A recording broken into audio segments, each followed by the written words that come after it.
Well, well, well. Here we are again, meeting up on a Sunday night, 9:15. You already know we are here. Welcome, welcome, welcome. Episode 137, Uncensored Minds Reloaded. I'm happy to see everybody in the chat tuning in with us. We have a dope ass show for y'all tonight, as per usual.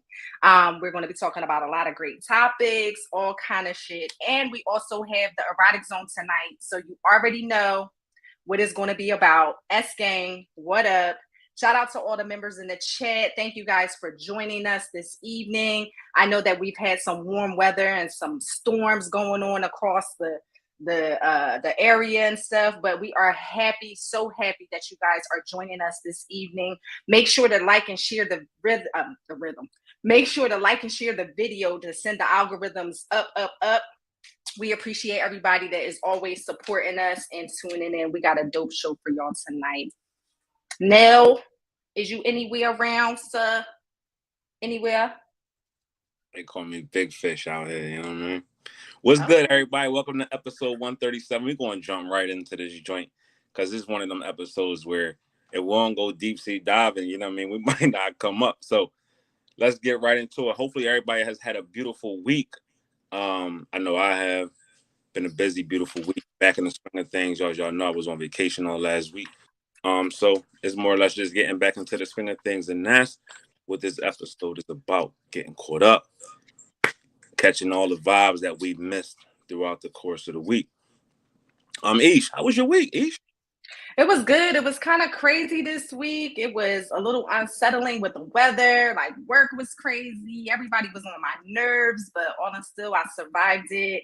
I had a really quiet and relaxing weekend. Got a lot accomplished, so I'm thankful for that. And I'm ready to do it again. So It's I Monday. definitely want to share the same sentiments as Sarah. Ladies, take a bow before we get started. Ladies, take a bow. Yes, like Sarah has said, y'all are beautiful.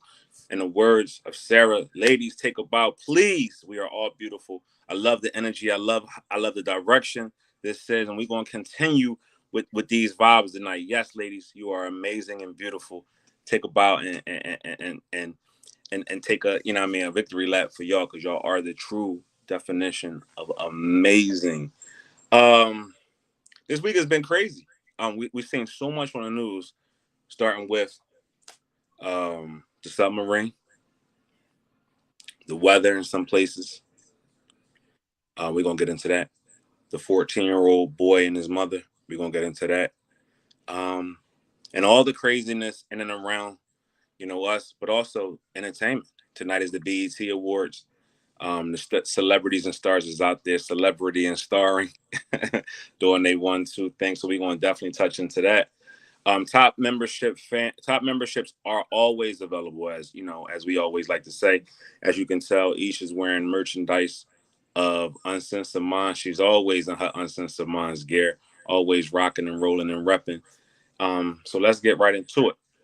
So we posed this question early on in the Uncensored Minds Facebook group. And if you're not a part of the Facebook group, please, please, please join.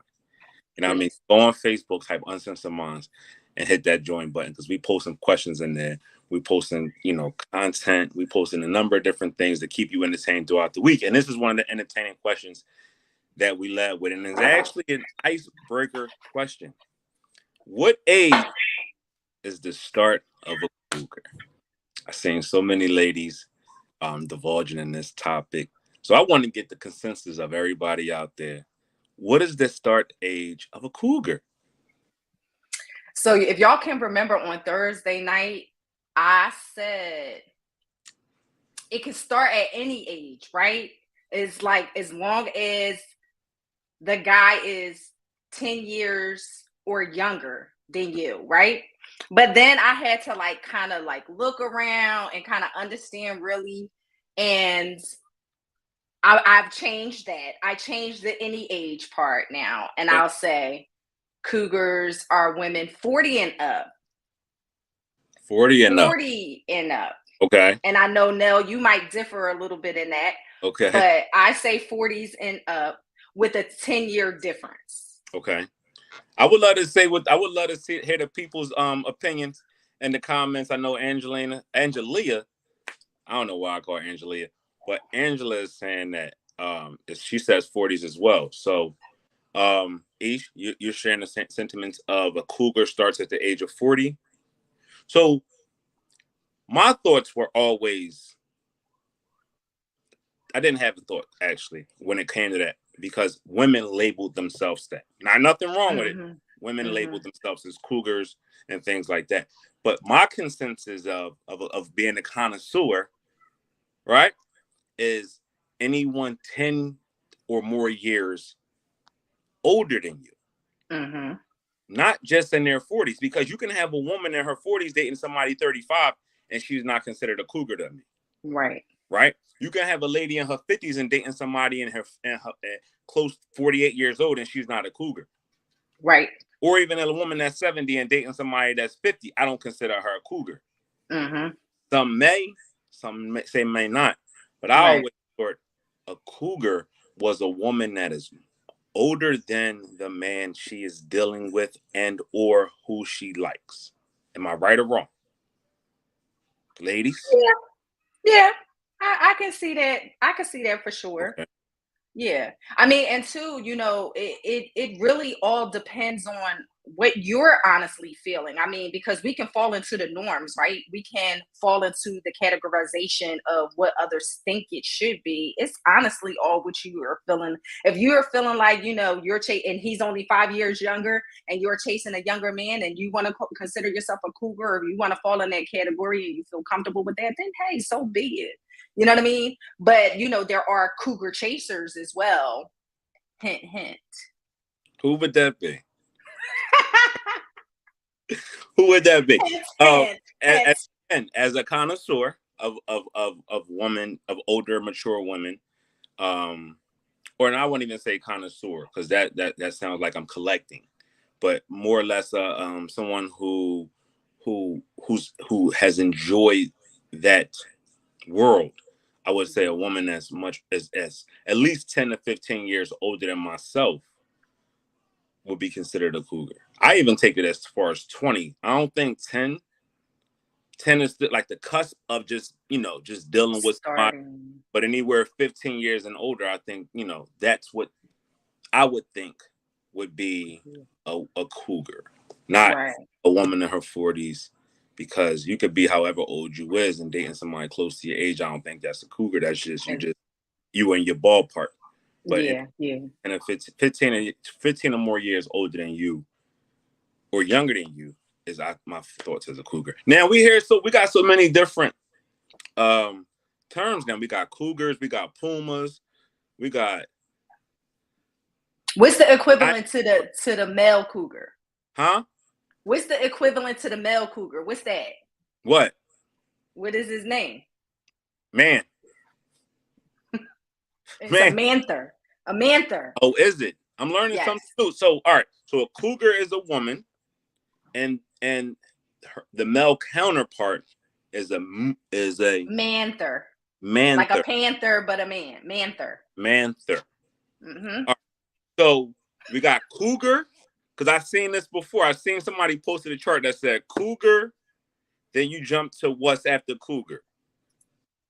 A jaguar or? I don't know. See, I knew the puma. I knew it was puma, cougar. All right. And what's the jaguar? Like 70s? All right. So you got the puma. What's the puma? Somebody break it 30s. Down. We're the experts. Well, it say the puma says in the women in their 30s. They're pumas. Then the cougars start. What do pumas deal with? Everything that I've read always says 10 years or younger. So the 10-year age gap or more. All right. So if she's 30, maybe she might be dealing with 20s. All right. So we got the women in their 30s that's dealing with the 20-year-olds. They're called pumas. Right. And from the pumas to the what?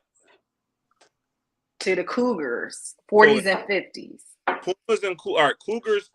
Age range is 40s and 50s, and they're dealing with either 30s or 20s. Okay. No, 30s or 30s or 40s. Because if you're 50, then you're going in 40s, right?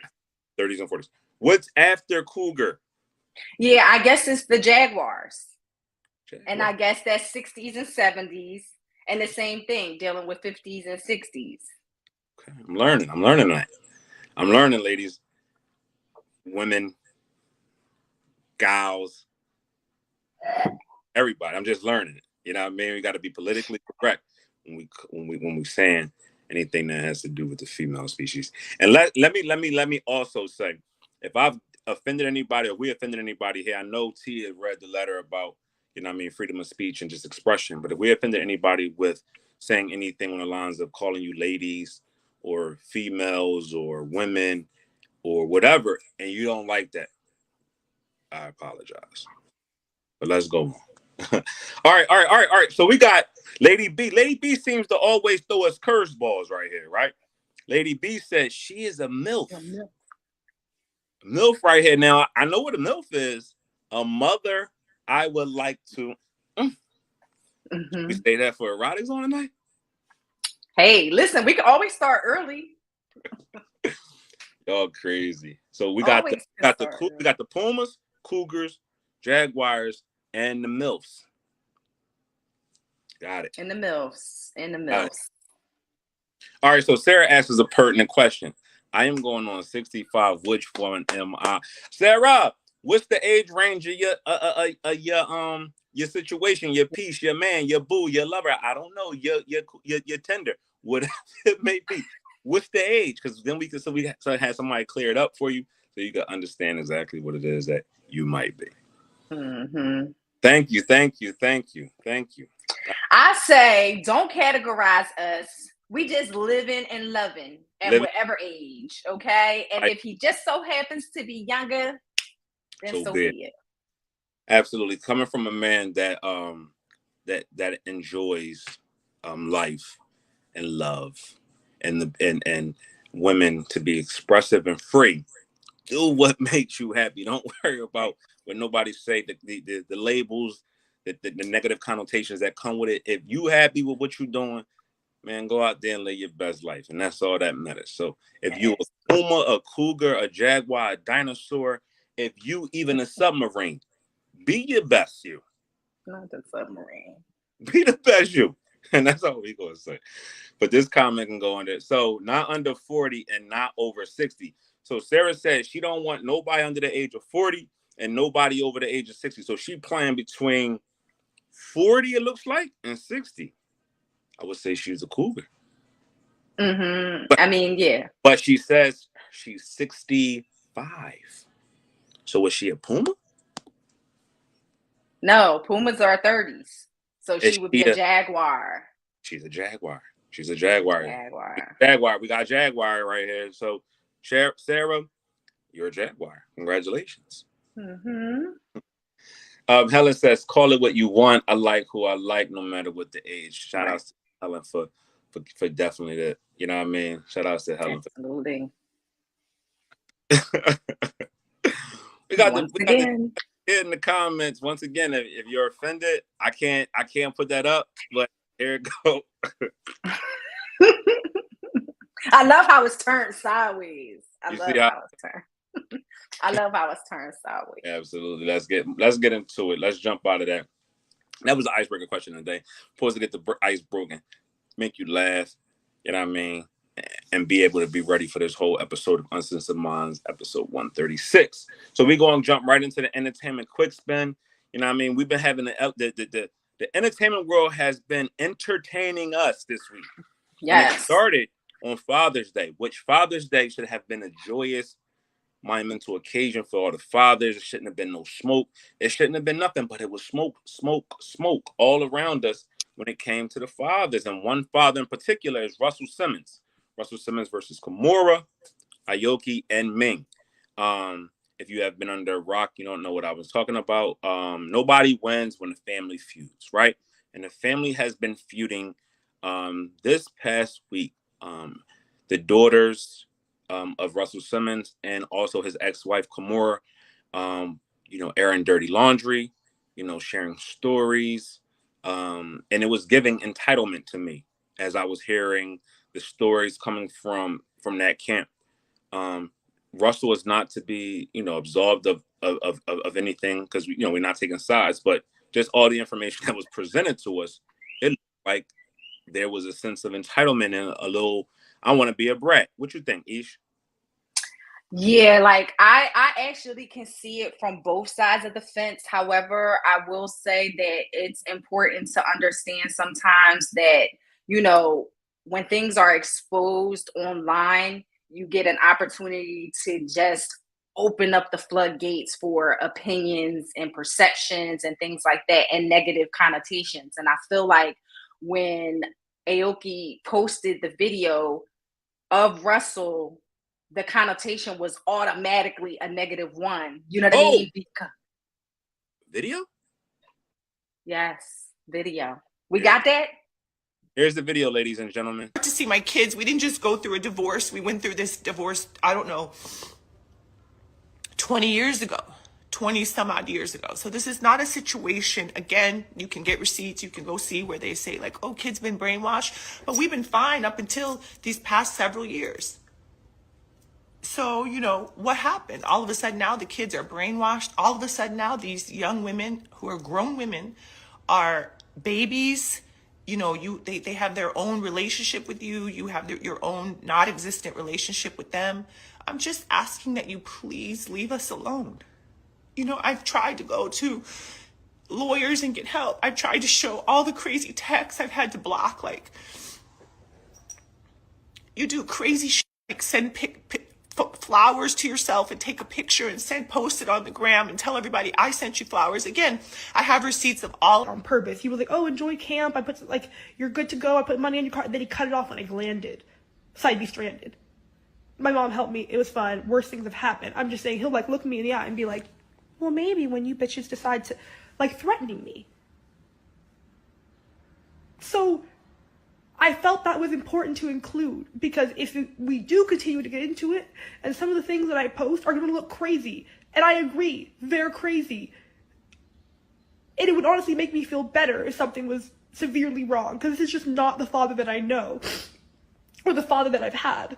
He sent someone at the middle of the night to like take her some papers to like sign away her inheritance or whatever. And then she was like, should I be signing this? And I was like, what? He like sends people to threaten her. And Ming is a calm person. No, please stop with the bullshit about I hope you find peace and privacy, and this is venting. I have been dealing with this my whole life. This is not new. It's not new drama. I already live in the drama, so now I'm just sharing. This is not... There's no therapy you can go to with someone who weaponizes the fact that you don't want to go public, right? Because when he posts something and then I don't respond, because I'm like, I don't want to have drama. And so he's been weaponizing that we don't want to... have drama. I'm not... I care about my family. I don't like to have this out there. But he uses that against you. Well, what are you going to do about it? You're not going to say something. That's the video. What's your thoughts, Ish? I never understand the outlashing on social media. Like, I just never get it, no matter how heavy shit gets. I never understand running to social media and just airing out the dirty laundry. I understand that both parties, be it Russell or be it the girls and Kimora, like, I understand that both parties have gripes, complaints, things that they want to get off their chest. I understand all of that. But for me, running to social media, and as far as this family shit goes, is so out of pocket. It's just so out of pocket. Like, if there's no other way to deal with it, then don't fucking... you have to deal with it, but deal with it in a sense where, you guys are doing it collectively as a family, and not allowing so many people on social media to be able to tap into that energy. Because Russell has his issues with Kimora. The kids, unfortunately, are being dragged through it. Now they're saying he got mental issues and all of that stuff. Like, this does not need to be sorted out on social media. It's just crazy. I agree. It's just crazy. I agree. It's always a time and a place for things. Home is home. It's just like the saying that's been coined and reset a million times over. What happens in Vegas stays in Vegas. What happens in this home stays in this home. Because when you start to involve the public, you know, to allowing unpopular opinions to seep into family drama, it almost as if you don't want to handle the family drama, the family business. Is almost as if you're looking to get sympathy, right? And it's unfortunate. Mm-hmm. And it's unfortunate for us because we're looking into rich people's problems in a sense, right? These are rich people's problems, but it's a problem that hits all demographics: rich, poor, black, white, whatever. And when I say this is a rich person's problem, what they're going through right now is financial. It seems that way because of the things that they were saying, right? But when it comes to parental and also children's boundaries, I think none of that is right now being adhered to. Because as a child, we should always stay in our place when it comes to our parents. And the reason why I say that, yes, we could have gripes, we could have our feelings about things, because we all do. We shared those on this show. Our gripes, our feelings about certain things, right? But what good is it doing to disrespect your family in public? Like he already, if you saying I'm airing this to the public because he chooses not to, he chooses to handle things privately, then that should tell you something right there. I don't want to take this to the public because it's nobody's business but ours. Thanks. For Kimora to say, I'm mad at him because he won't pay her $2,000 rent, or wouldn't give her money for her rent. Sweetie, you look like you a grown woman. Facts. Your rent's $2,000 at some point. You gotta make it happen, regardless if mommy and daddy got money or not. We gotta get these kids to out of this sense of entitlement. Like we live in a world of of entitlement. Everybody feels like they're entitled to something without having to put any work into it. Right? If we go back on the chain of events, Kimora Lee and Russell Simmons was married. They got a divorce. If you've been following this, he had amassed a great wealth, $300 million of it. She took $250 of it, left him with $50 million, half of his companies, a lot of his assets. She went on to marry another man who, at that time, was a broker.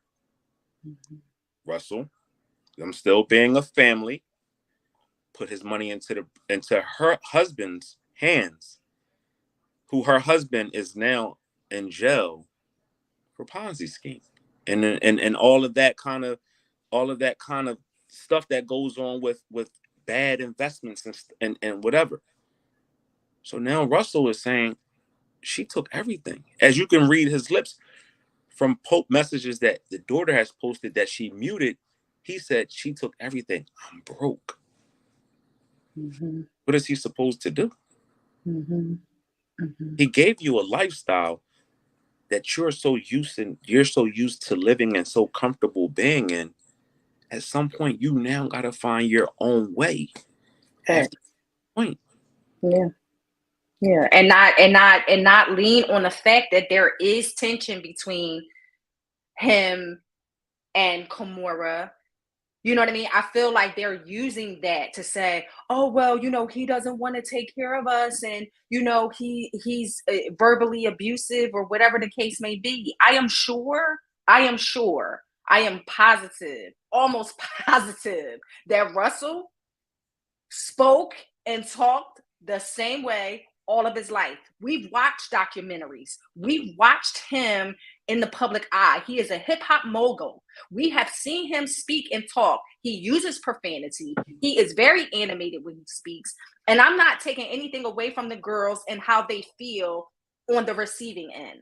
Please, I am not saying that. What I am saying is that now that there is some tension and that now he is, somewhat backing up from caring for them financially, now it's a problem. Now the way he speaks to me is an issue. Now I'm mentally distraught.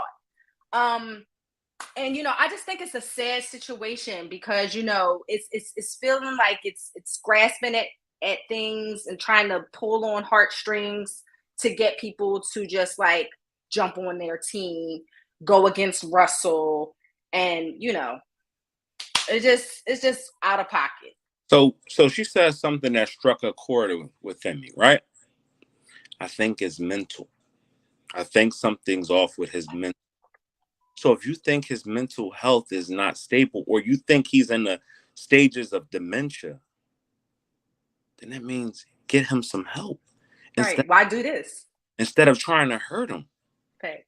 Evidently, if you feel that he's not in his right mind, and this ain't the man you're used to, or come to love growing up, then something's wrong, don't you think? Instead of taking it and trying to expose him to the world and play a victim and make him seem like this big bad giant, why don't you get your father help? Thanks. If you love him that much, if you want to work through these issues and these problems, and you want to see some type of resolution, wouldn't you want to get the man some help, or be at least diagnosed so you feel comfortable knowing there's something off, there's a chemical imbalance off that's making him be this way? Right. He really genuinely truly loves me. Mm-hmm. But it's just something that's going on with him health-wise that's taking away from it. Instead of trying to run to the media and exposing this man and casting so many different, it's just crazy to me. It's crazy. Yeah, and I think that's honestly, I think that's BS. I think that's just something to say as to why these problems start arising just now. Like, as far as him saying, she took all my money, she this, that, and the third. He got problems with the fact that Kimora took all the money and then fumbled it, dealing with her ex, like all his money that he worked hard for. He has a reason to be upset. I don't know if he is having mental issues or not. I'm not saying that, but I just feel like they needed to lean on some sort of headline in order to try to make this all seem right. Regardless I don't know. of mental issues or not, they still his children. Respect is respect. Right. At the end of the day, I agree. Respect. If you're not liking what your mother and father is doing, you still got to respect it. Yep. And if you're not liking how they handling you, handle yourself. That's what you do. Like, what I didn't like what my mom and dad told me. You know what I did? I moved out. I got out, got my own. Now respect. I can understand what they was teaching me. They was preparing me for this big life that I'm living now. Right. So if they couldn't provide something that I wanted, I went and got a job and I made it happen. Mm-hmm. We serious? So you want sympathy from people who had to scratch and survive to get to this point, had to deal with these adversities and challenges, and had to deal with them. Not having social media to run to and crocodile tears and crying. That's all they do. That's all they do. We're going to jump. Sickening. Right. It's sickening. We're going to jump by. I could go on all that shit all night long. We're going to jump by. But rising podcaster Taxstone is sentenced to 35 years for Urban Plaza shooting. Esh, we're going to lean on you a lot on this segment right here. Taxstone was a podcaster at the time, was kind of innovative in the podcasting world. Had a really big platform, had a real big show, was innovative, kind of captivated the platform world.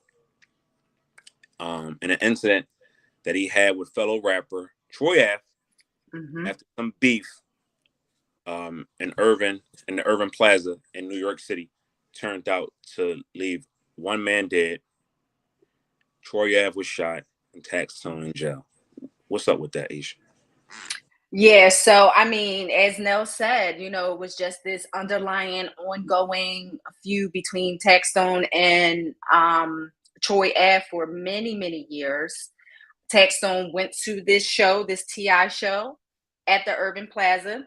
He saw an opportunity. He wanted to take it. He wanted to get Troy Ave. He wanted to take out his arch nemesis. Like, he wanted to go for what he knew. And even told somebody that was with him, like, yeah, I'm about to take care of this. And they was just like, go ahead, do you. And he attempted at it, but he wound up shooting and killing someone else, hitting Troy Ave, and I believe in the leg. He also hit another, I believe it was a record exec. And he went to jail. He went to jail. He actually wound up pleading guilty. Okay. And this saved him. This took off the table life in prison without parole. Okay. So by him pleading guilty, obviously he was going to receive a lesser sentence. His sentence being 37 years. I understand that he is,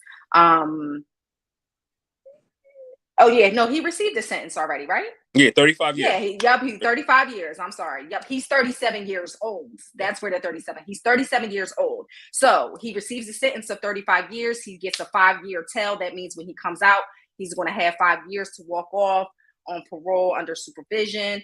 But he will still be young enough to, he'll be an old ass man, but he'll still be young enough to still live some years. Because if he received life without parole, he would never see the light of day again. So by pleading guilty, he was afforded this opportunity to at least get out. And I understand that, he's going to be taking courses in the jail, which might lessen his time and all of that. So maybe he can get some good time, earned time. So he is a part of the Bloods gang too, which is very significant. Very significant. It's very significant only because that also, it was other stuff tied into just not only this homicide charges, but gun charges and other affiliations. They were coming down on him about other things that he knew, other people, this and the third. So it got sticky. He just said, I'm going to plead guilty and be done with it. And that helps us to piggyback right off on the next thing, because a close friend of his, Casanova 2 times, a rapper from the New York area, also hailing from Brooklyn. Rapper Casanova stabbed in jail after denouncing his blood gang affiliation. After he stood in front of the judge, wrote a letter saying, hey, I'm no longer on that gang activity. I'm no longer in a gang. Please take leniency on me during this court case, or this case that we're going to start to try and possibly, even go through sentencing. Please know there's no more gang activity. And after he did that, reports came out that he was stabbed in jail after denouncing his gang activity. What you know about that, Ish? Yeah, he was slashed up pretty bad. They stated that, with so much blood all over the place, that they sliced him up really, really good. And that's basically, we don't know the full story and honestly what's happened behind bars, but we can only assume that him denouncing his gang affiliation to the judge and trying to somewhat ask for leniency, etc., that's what the attack had to do. Okay, you don't want to be a blood no more? Then you just out here. You don't got no protection. So we could just assume that that's what the attack was, in regards to the prison. They said, oh, this was just a little minor incident. This wasn't much. This wasn't about anything. It was a minor incident. We're trying to get it under control. We're trying to, dissect what happened and all of that shit. They don't care. The prisons do not care. I can tell you that right now. They don't care. But he's coming up for sentencing. I believe it's sometime, I want to say this week. He's facing up to 60 years. So he's got a hefty sentence possibly looming over him and in front of him. So, he wants to try to change his life and, be a better man. And he wanted the judge just to know that, but it could have almost cost him his life. So let's answer two questions that the audience has, right? Helen says, what happened to premeditated charges? Now, I think what she's referring to is, let's go to the Taxstone portion of this and talk about the premeditated charges. What happened to those? Well, I mean, premeditation, it just really all depends. It falls under first, second, and third degree.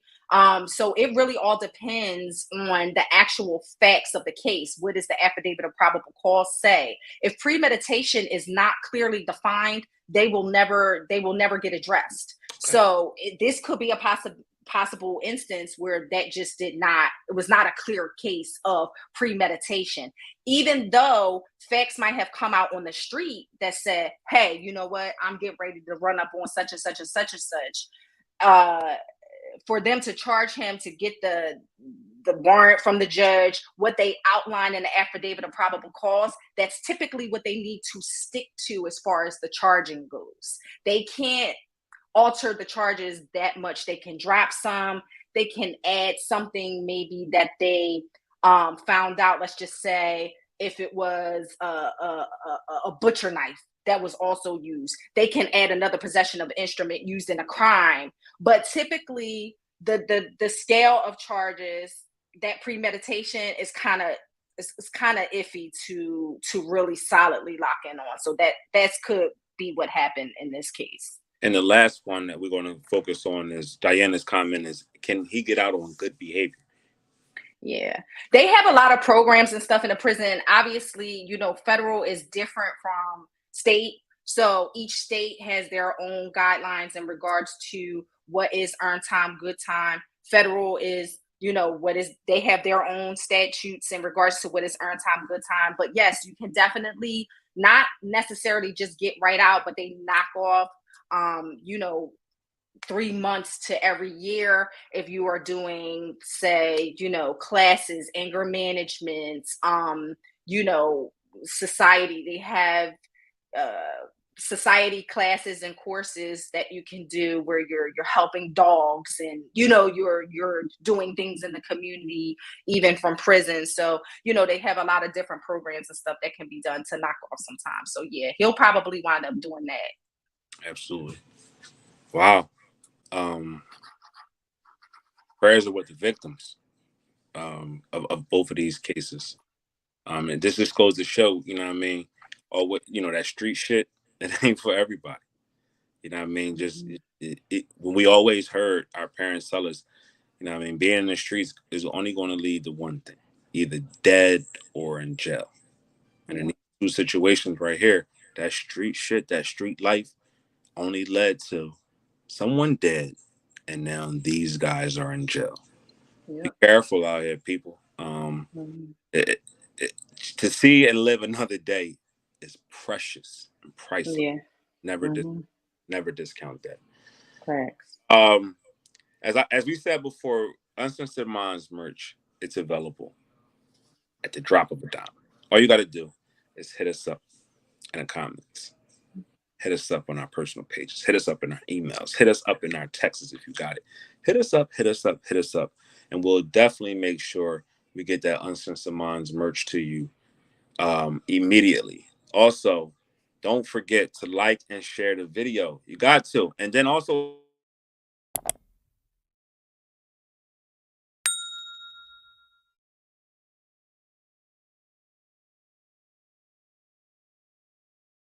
and that's how we take Uncensored Minds to the next level. That's how we'll be able to show everybody else out there that's clueless what's going on here at Uncensored Minds, and while we congregate every Sunday at 9 p.m. Ish. Hey. Oh, man. What's my name this week? Mr. Submarine. Yeah, they called me. They was like, Nell, for $250,000, you can go down and see the Titanic, my brother. I said, just $250? That's it? They said, yeah, get you a seat. And Ocean Express, we take you to the bottom of the ocean. We're gonna see Nemo. We're gonna see Dory. We're gonna see Jaws. we're going to see everybody. We're going to see Jack. We're going to see Maria. We're going to go see the Titanic. All it cost you was $250. I said, 250. I'm cool. I'm cool. When I was in the Bahamas last week, my toes didn't even get in the water. So if you think I'm submersing my whole body 12,000 feet under the sea, I'm going to leave that to SpongeBob. Yeah. Even though we can sit back and we can tell so many jokes, we can tell so many stories about how we would and how we wouldn't. The one thing that cannot be lost in translation is the 5 presumed dead after the missing Titanic submarine is said to have, it imploded. They found out that it imploded, and then imploded hours after its descent from its mothership. So that means while we were contemplating how much air was left in the submarine, they were already gone. As we were searching for their location and hoping to find them alive and well, and hopefully something would go off and let us know that they're there. It never happened. All we did was find a debris field in the water, in the ocean. What would you have done? You going on a trip? You staying home? What we doing? I feel like I am such an adventure lover, but I don't think I am that much an adventure lover. Like, I will do a lot of things. Trust me. I'm like down to try almost anything. Okay. But that is one thing that I ain't trying. And I'm with you, Helen. I ain't going. I'm with everybody. You can have that. I ain't going. And I love the Titanic. I love the movie. I love the story. Very much historical. I love the ocean. We all know that. I'm just not doing it. I'm not. Anything can go wrong down there, and no thanks. That's not how I want to die. Yeah, Helen, I get it. We don't find the jokes to be funny either, but you have to put the parody to it, right? Because it's certain things in life that we have a choice to do. And that was the 5 of their choices. And there were extreme risk. Let's outline some of the risk, right? I shared with my Uncensored Minds castmates this week. This gentleman who constructed the submarine said, "Oh, you're inside of this capsule. It's one way in, one way out. If you need to use the bathroom, you got to go sit on this little crate, this little pot that goes into a thing." Also, they said that the submarine was controlled by a single game controller. When I think of that, right, I'm sitting here like, this right here is exactly what they one of the things that they showed that says, this right here is what's controlling my life. No thanks. This right here controls what I see on this screen right here, not my life. So when we sit back, we can understand, I'm not going to do that. Get somebody else to do it. Or how could you be so crazy and naive to think that you have a chance of living? You spend $250. I'm sorry, $250,000, one person, to go see Titanic wreckage, and you are in a $200 crafted submarine? It's crazy. Out of control. Crazy. Out of control. So the jokes, we can understand the jokes. We also can understand the serious side, but you have to sit back and say, is it conspiracy at this point? Is it a bigger story that's not coming out? Because you had billionaires on this boat or this submarine, right? That made their money carefully and smartly. And they made a bad, poor, dumb decision to go down there, which caused them their life. Caused them their life. So, and they now to piggyback off of that, they did over 30, I believe, other excursions down to the Titanic site successfully, even with janky put together Ocean Gate. And so, you know, a lot of people are questioning why all of a sudden they have this issue after 30 plus other excursions down. So, you know, a lot of people are taking the conspiracy theory route as well. Absolutely. And then when you hear reports days later, the United States Coast Guard or a submarine that was down there that is capable of seeing or hearing under the water explosions, heard the explosions hours after it left its docking station. Right? Okay. That happened on freaking Sunday. We was getting reports of losing oxygen as crazy as late as Thursday. Right. I remember waking up on Thursday morning or Friday morning thinking it was going to be a countdown because they said at 7:08 they going to run out of air. So I thought Fox 29 was going to have a countdown with 10, 9, 8, 7, 6 saying, oh shit, they ran out of air. So when you see reports of that, it makes you think like, what? Right. The joke for people, that's just what happened. Well, where did you go? Where did submarine go? Submarine done sunk. What is happening here? The Wi-Fi acting crazy out here. The Wi-Fi acting crazy. What's up, Mr. Prophet? What's going on? Welcome to the conversation. What's up? Make sure everybody hit the thumbs up button underneath the video. You have to push the live chat button, then push the thumbs up so y'all can hit the like button so that can, you know, push our algorithms forward and we can keep bringing y'all content as we move forward on the network. How's everybody doing, man? What's up, Ish? All is good, sir. All is good. I'm being quiet tonight because nope, not allowing it. I'm irritated with stupidity. So the dumb shit. The dumb shit. So I'm choosing to, you know, consume my brain power.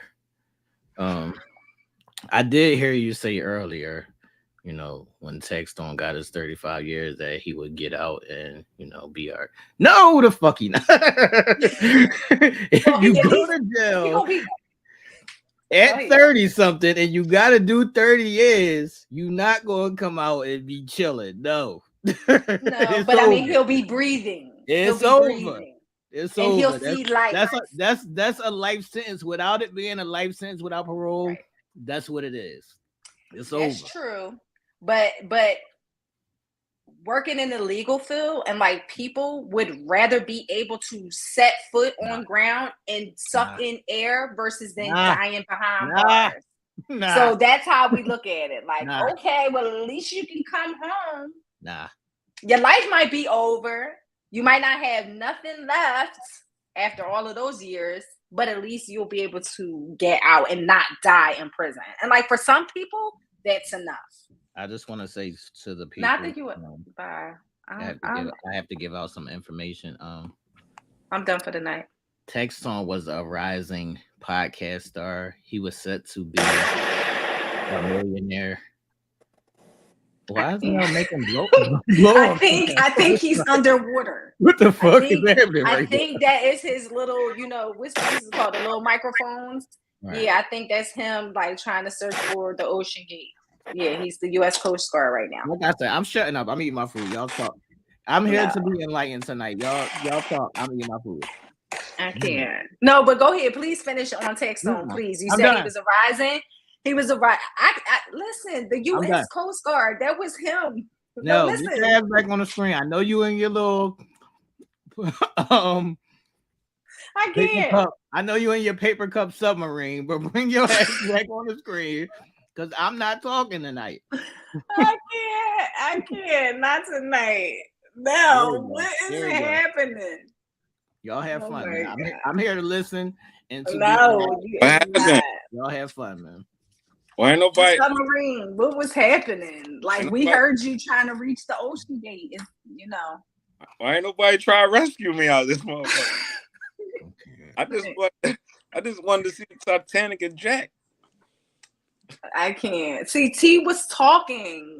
And Man, then let now T he's be. not. He in his bag tonight. He I pandering. wasn't saying shit. Go ahead. Ladies and gentlemen, y'all see him in his bag tonight. We gonna have a wonderful show. You see this shit. This is the type of energy that brings amazingness. So watch our next topic. He gonna be right in it. So shout out. But before we go, please let's have a quick moment of silence for the people that lost their life in Ocean Gate. Rest in peace. The families, the wives are now billionaires. Not the wild. And they're free to marry whoever they want. So let me make a play then. What the fuck we doing? Not make a play. All right. So 27 kids is missing in Cleveland in 2 weeks from the ages of 12 to 18. I do want to say that. I do want to say on this specific topic. I saw this like on the news this morning. There was probably like 50 kids missing, like the last couple years or so in Cleveland. So for 27 kids to go missing in 2 weeks is beyond bananas. And they're from the ages of 12 to 18. So, sometimes we have kids run away or, things of that nature, but 27 is an astronomical number. So we got to see what's going on with that. And the news is not giving this the coverage that it deserves because of everything else that's going on. And because most of the kids are Black. So we don't get that coverage as we should. But I'm going back to shutting up. Y'all have fun. Before you go back to shutting up, let's touch on a story that has been out here in the news recently in the past 24 hours. 14-year-old kid and his mom were both arrested and charged with homicide, murder, for killing a man in a dispute that happened in a restaurant. Right? Some of the information that is out there is the 14-year-old was instructed by his mother to shoot the guy and to not only just shoot him, but continuously to shoot him and killing him. Ish, what have you heard on this story? So apparently, the mother, the 14-year-old was sitting in the car while the mother went in the restaurant to pick up their food. A gentleman came in, and apparently there was some words between him and the mother.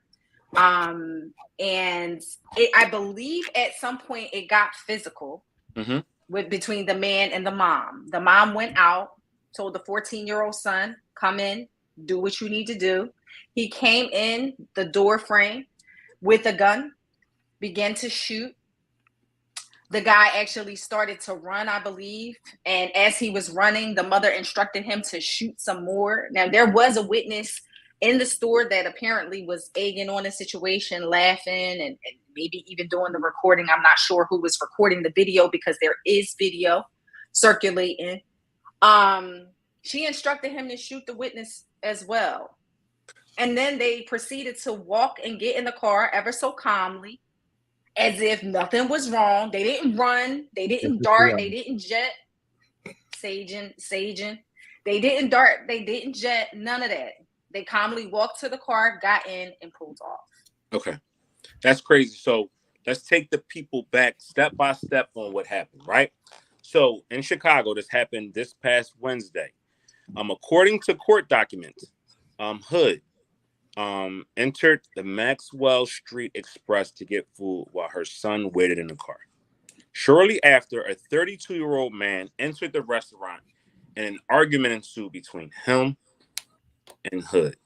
A court document states Hood was allegedly texting her son from the store, signaling him into entering the restaurant during the argument. The argument quickly turned physical. This is where it gets interesting, right? The argument quickly turned physical when the man punched Hood in the head multiple times. Now, you may say, Nell, who is Hood? Clarissa Hood is a woman in the Chicago area. She has a 14-year-old son who both are facing felony counts of murder. But Hood was punched in the head multiple times by the assailant. Then the documents state Hood's son displayed a firearm and fired shots at the man. He sustained a gunshot wound to the back. Documents also clearly states that there were witnesses laughing and encouraging the incident. The man then fled the restaurant, and the 14-year-old allegedly followed him, firing more shots. He then subsequently sustained 2 more gunshots to the back and was pronounced dead shortly thereafter.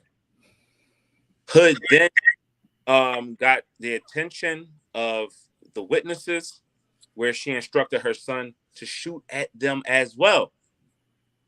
Right? So not only was she allegedly told her son to shoot the guy who punched her in her head, but also the witnesses who were around. Right? Courts also state that Clarissa Hood attempted to take the gun from the boy, but he pushed her off. The pair then entered a vehicle and fled the scene. They both turned themselves in and are now awaiting arraignment on felony murder charges. Now, when we hear that, when you hear all of that, does that now change your mind on if it was right or wrong of her 14-year-old son to shoot that man? Everything don't always got to end with somebody busting off and killing people. Like, what happened to the days of just being able to either argue or amicably resolve some shit without somebody getting murdered? And for a mother to tell her 14-year-old son that it's cool to do this, I want you to do this, to encourage to do this, that just goes to show you what we are always talking about as far as these kids and they out here wilding. A lot of these parents are encouraging this type of behavior. I know we like to be correct politically sometimes, but I can't. Somebody punched my mom in her head, I'm going to do the same damn thing.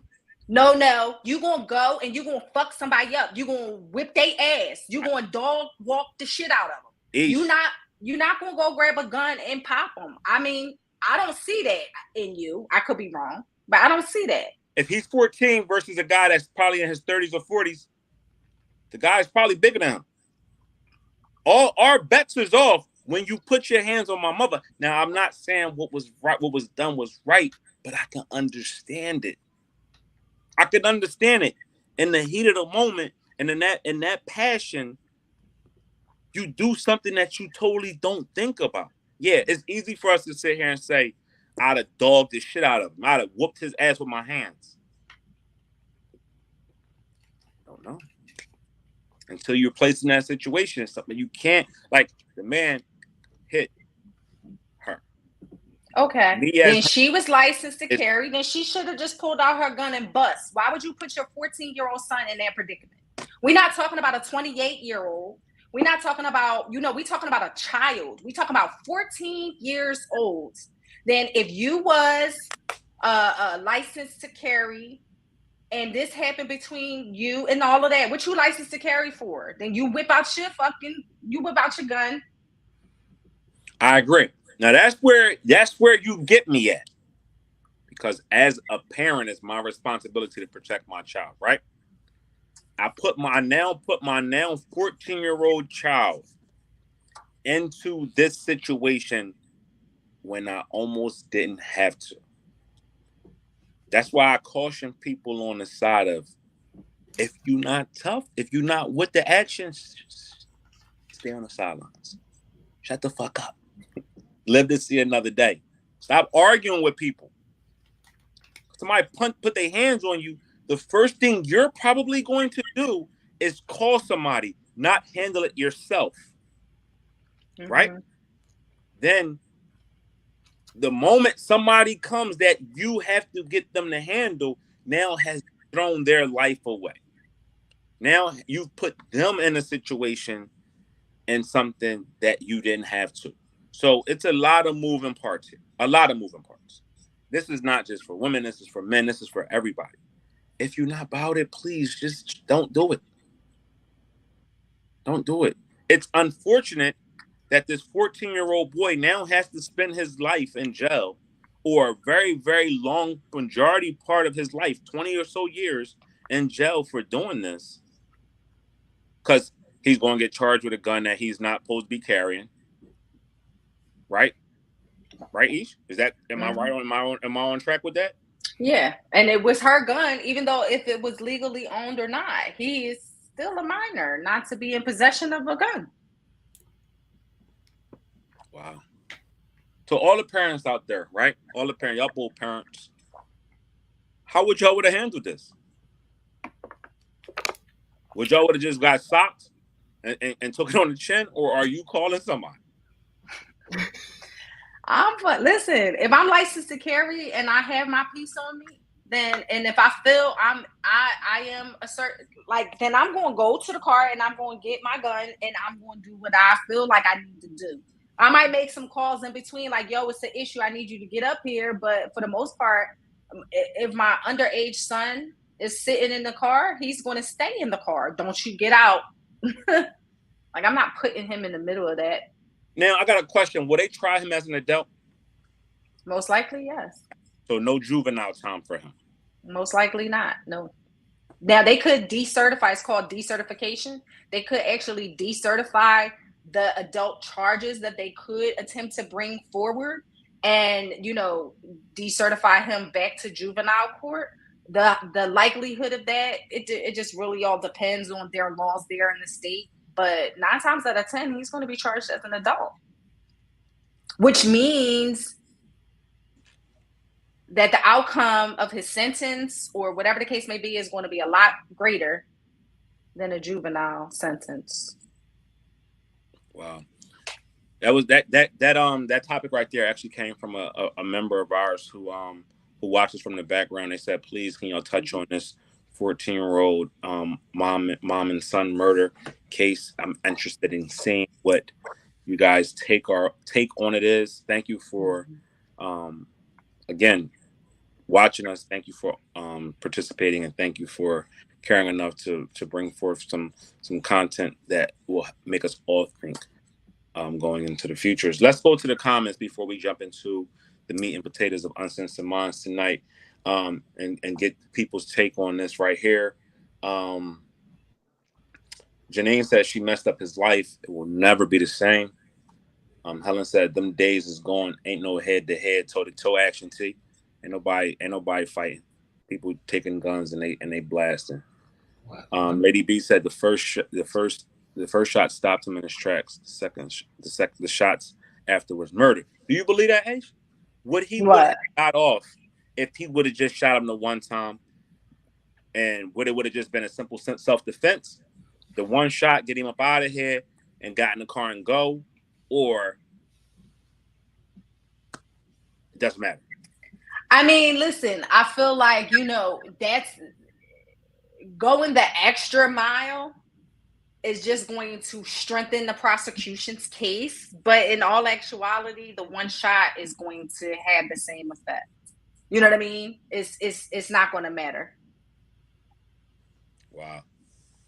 Diana says, I don't condone violence, but she should have done it herself. But she told him to shoot. Absolutely. And Marilyn says, I think she effed up by telling her son to shoot the witness too. Because T and Darnell, if that was your mom getting punched in the head by a man, come on, not waiting for permission from your mom too. Yeah, I'm right on him. I'm right on him. Yeah. But I understand it. But it just goes to show how cruel this world is. And at the drop of a dime, you're going to get some Chinese food, and 20 minutes later, you leaving out a murderer. Right, in fact. And what was the conversation? What was so heavy? Like, Honestly, let's be real here. What we arguing over? Shrimp fried rice, chicken wings, egg roll? What we arguing over that what was said for him to even have to put his hands on you? Like we could get down to the nuts and bolts of it.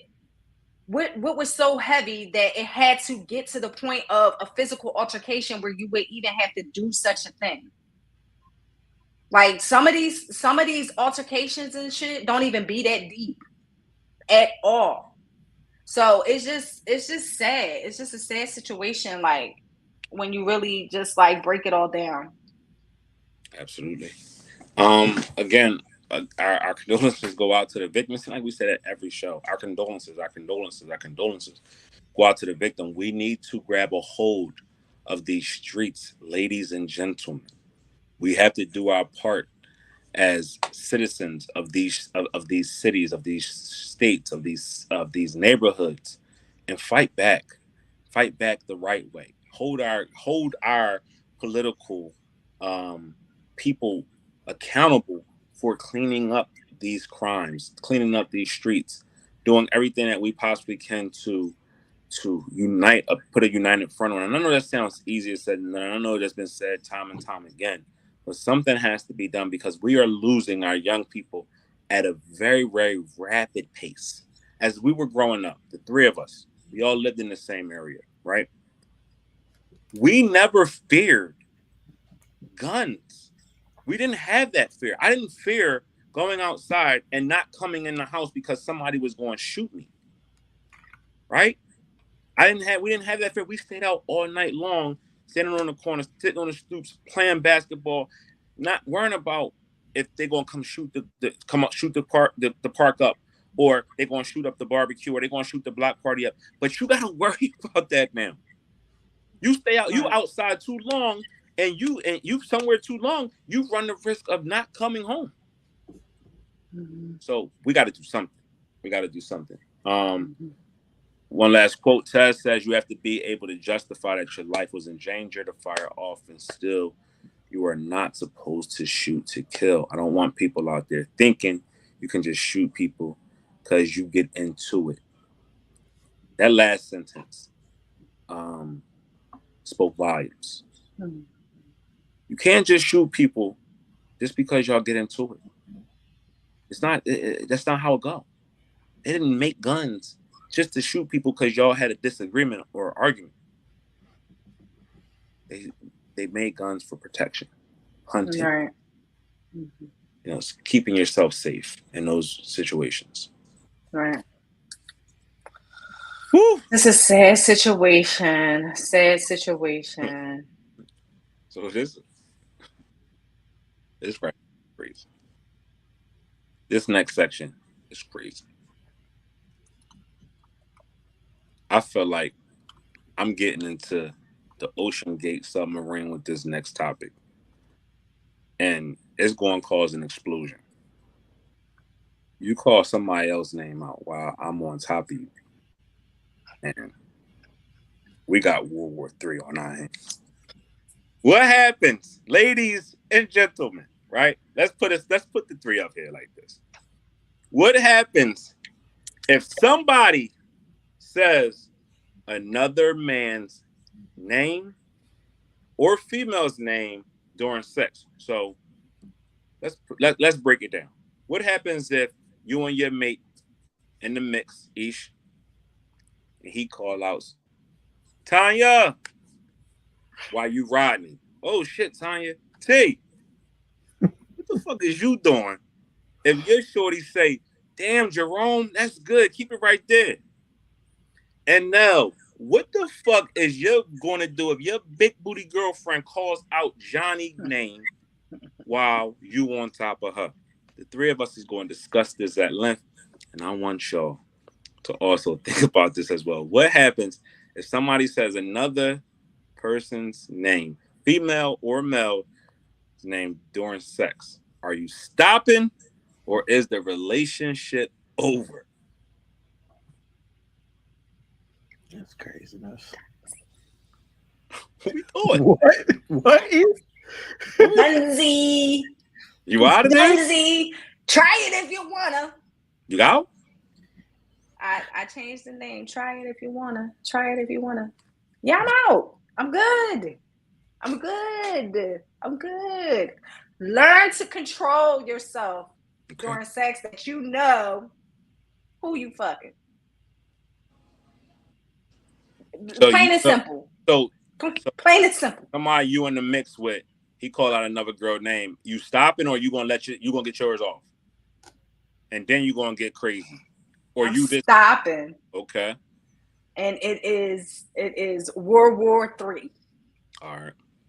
I'm stopping and that's it. Man, I ain't going nowhere. I'm going to still continue to stroke. I guess I'm going to be Jerome for the next couple more strokes. And then after I get mine, then we going to have a motherfucking station.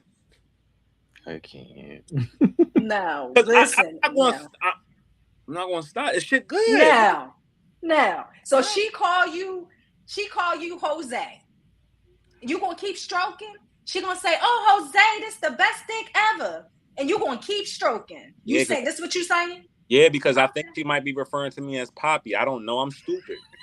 I don't know. I lose all sense of reality because she could be like, "Oh, Jose." Right? That's my Spanish name anyway. Poppy. Bye. You know what I mean? So I'm thinking she's tapping into my Spanish side. I can't. I cannot. I cannot. I know we talked about this in length. And that's something that you have to make it make sense. Cause the way my attitude set up, I don't know what I would do. So T, I know that you're being a little quiet right now, but you mentioned something on Thursday in regards to if she said somebody else's name during sex and what your reaction would be. Could you let the people know what I said about y'all? Right, what you said your reaction would be if you was in the midst of sex and she called out somebody else's name. I said she did. You killing her? And I said, no, you wouldn't do that. And you said, yeah, I sure would. I mean, honestly, I feel like you, like, it's going to be, we going to have some problems. Lady P said it depends, I think. What is your thoughts, Lady B? What does it depend on? Juanita says, I'm thinking like you now, then I might set it off. So Juanita said, keep going. Let me get mine. Then we can wild out. But let me get mine. Let me bust. Let me do my thing. Let me feel great. And then I'm going to trip out. To be honest, y'all, I feel like all of the sexual energy is going to fizzle out at that point.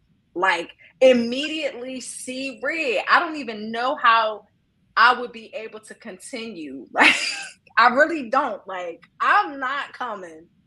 I am not coming after that at all whatsoever. No. Wow. You will never sniff this pussy again. Like, ever. Try it. Y'all, I don't know how I would be able to finish, y'all. But hold up.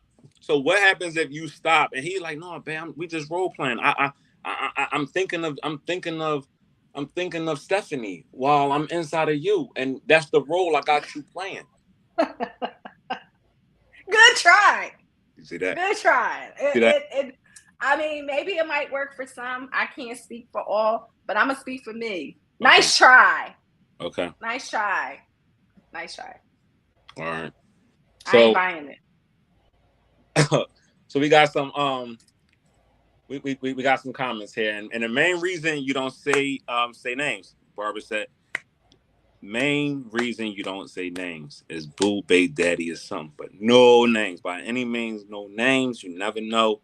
A name slip up, it's going to be a problem, right? No. Angela says it is Ish because you're going to be pissed. I'm not coming. He's not either. I'm going to still come. No. What you going? No. If I rip my pussy away from you, you're not coming. No. Can you tell Agent Zero what the topic is? What's up? I think that's a newbie. What's up, Agent Zero? They said, what's the topic? Welcome. All right. So the topic, Agent Zero. Thank you for joining us. We appreciate We appreciate you. So the topic is, what happens if someone says another name during sex? So Agent Zero, you in the mix, you and your partner in the mix, and they call you somebody else's name. They call you whatever your gender is, they call you the opposite of that. They call you Jerome if you're a man. They call you Tasha if you're a female. What is you going to do? Are you stopping, or are you just going to keep on going? And is the relationship over? Thank you again for joining us, Agent Zero. We appreciate it. Welcome. Sarah says, I won't give you no more, but I'm damn sure going to get my last one. Sarah, I could dig it though, but I'm going to be too hot. You're going to be too hot? So I'm going to be too hot. Let's talk about this, right? Because we talked about logic versus emotions. So the logical situation is, all right, that happened. The emotional state is, why not get yours? You are in the act. Why not go get yours, which is logical, and then get emotional afterwards? Because I can't even think straight after that point. Like, no, I'm not Sabrina. I'm not Sabrina. My pussy don't feel like hers. She ain't me. I ain't her. We stopping. That's period. I'm stopping and I'll hit the road. Facts. Agent Sarah, that Pink said, please cancel me. Why y'all getting why y'all canceling the order? Like, let your order be placed and then return it. Place your order. Like, all right, Jose. I think you like it. I think you kind of like it. Who, me? Yeah, Jose. What you want? Okay, you get your nut, and then you done, and you gotta address her. Yeah, then what? You staying in the relationship then? Look, I like to give people the benefit of the doubt. Okay. My question is always next. What are you talking about? Like, who you call? Did you call me somebody else's name? And the look on her face is going to give it away. Yeah. Or no, I wasn't calling nobody else's name or whatever. But I need to understand why. All right. So let me ask y'all this. Do you feel like the reason that, some of us are saying that we would be done with it and, the relationship would be over and all of that because it would be like such a heavy blow to the ego? Or do you feel like it comes from... I think people done with it because it sounds good. No, it would be totally good. What's the difference of if somebody is cheating versus they call you somebody else's name? Do it fucking matter? No, it would be pretty much the same thing. Yeah, it's disrespectful. It's very disrespectful. I agree. It's very much disrespectful. But are you really leaving? Yes. I don't know if there would be any coming back from that because obviously that this person is on your mind so much that it had to come out during our sex session. Then that means, you know what? I'm not doing it for you, but Sabrina is. So how about you and Sabrina do this and you and I exclude this? Check this out. You could be thinking about Tommy, but Darnell, Sharif Gevers is still up in this motherfucker. So it don't, at the end of the day, I'm still fucking winning. You could be, I don't give a fuck who you thinking about. I'm still in this motherfucker. I'm still in it.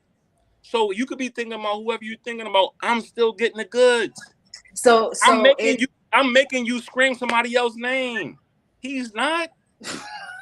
You may. Right, but she's screaming it because that's who she's thinking about. That's who makes her feel like that. And I'm still getting a box. No, cut your shit. It's straight up. Cut your shit. But is it not logical? I'm in it. I'm getting a wop. I'm getting a wet. I'm getting a funk, stink, master, whatever the case, whatever you want to call your kitty cat, whatever name you got for her, I'm still getting it. So am I not still winning? I get what you. I mean, I get your argument. I don't necessarily agree with your argument, but right, so I understand. So what's the thought pattern when y'all playing with yourself and y'all masturbating and your man ain't there? Who you thinking about then? Because y'all going to sit there and tell me that the person that you with or the person you're dealing with is on your mind 24/7? Should be. It should be, right? Absolutely. Is your mind blank sometime when you masturbate because you want to make yourself feel good? Is your mind blank?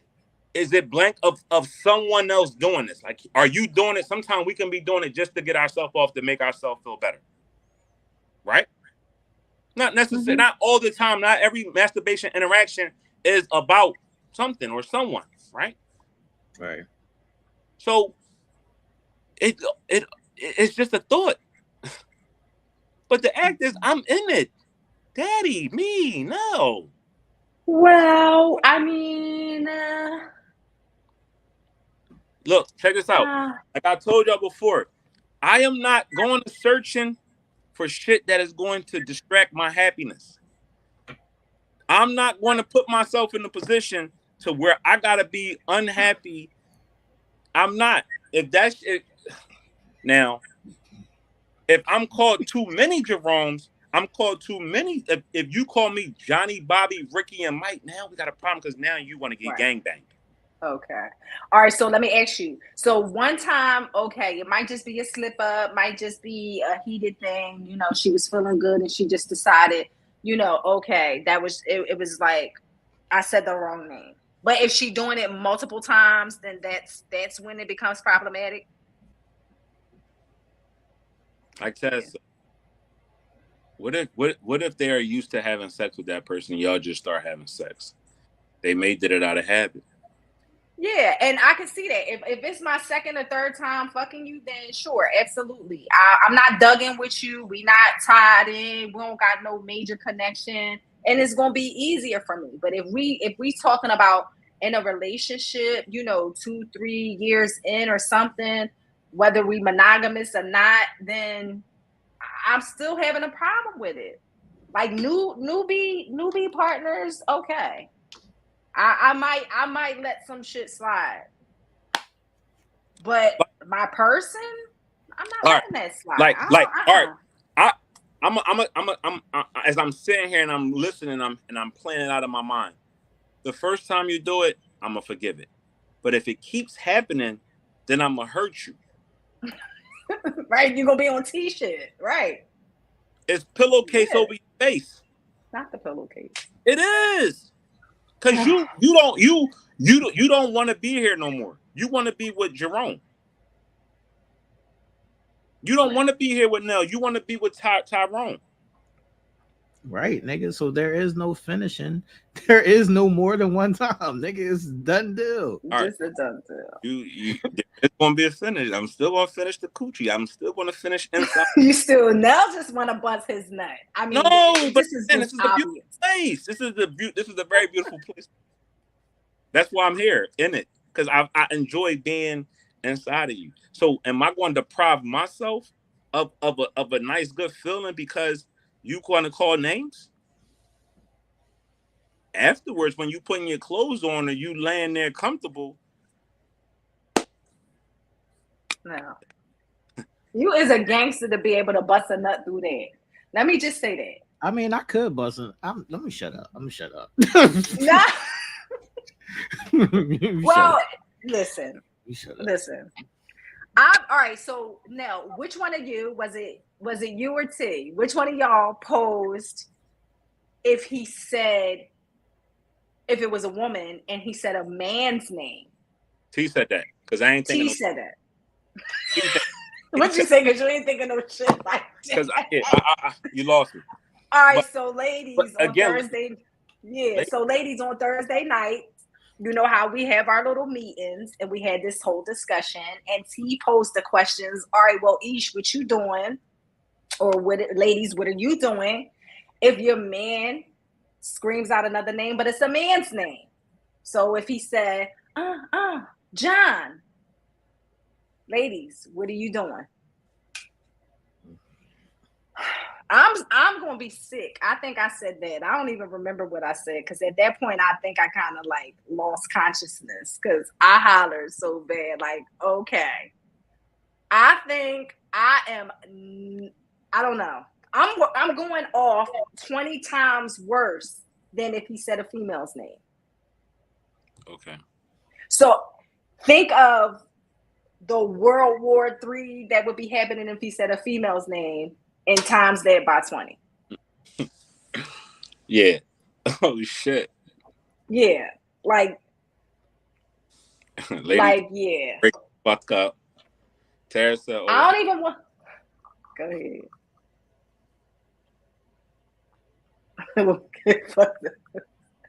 I Angela, mean, yeah. up.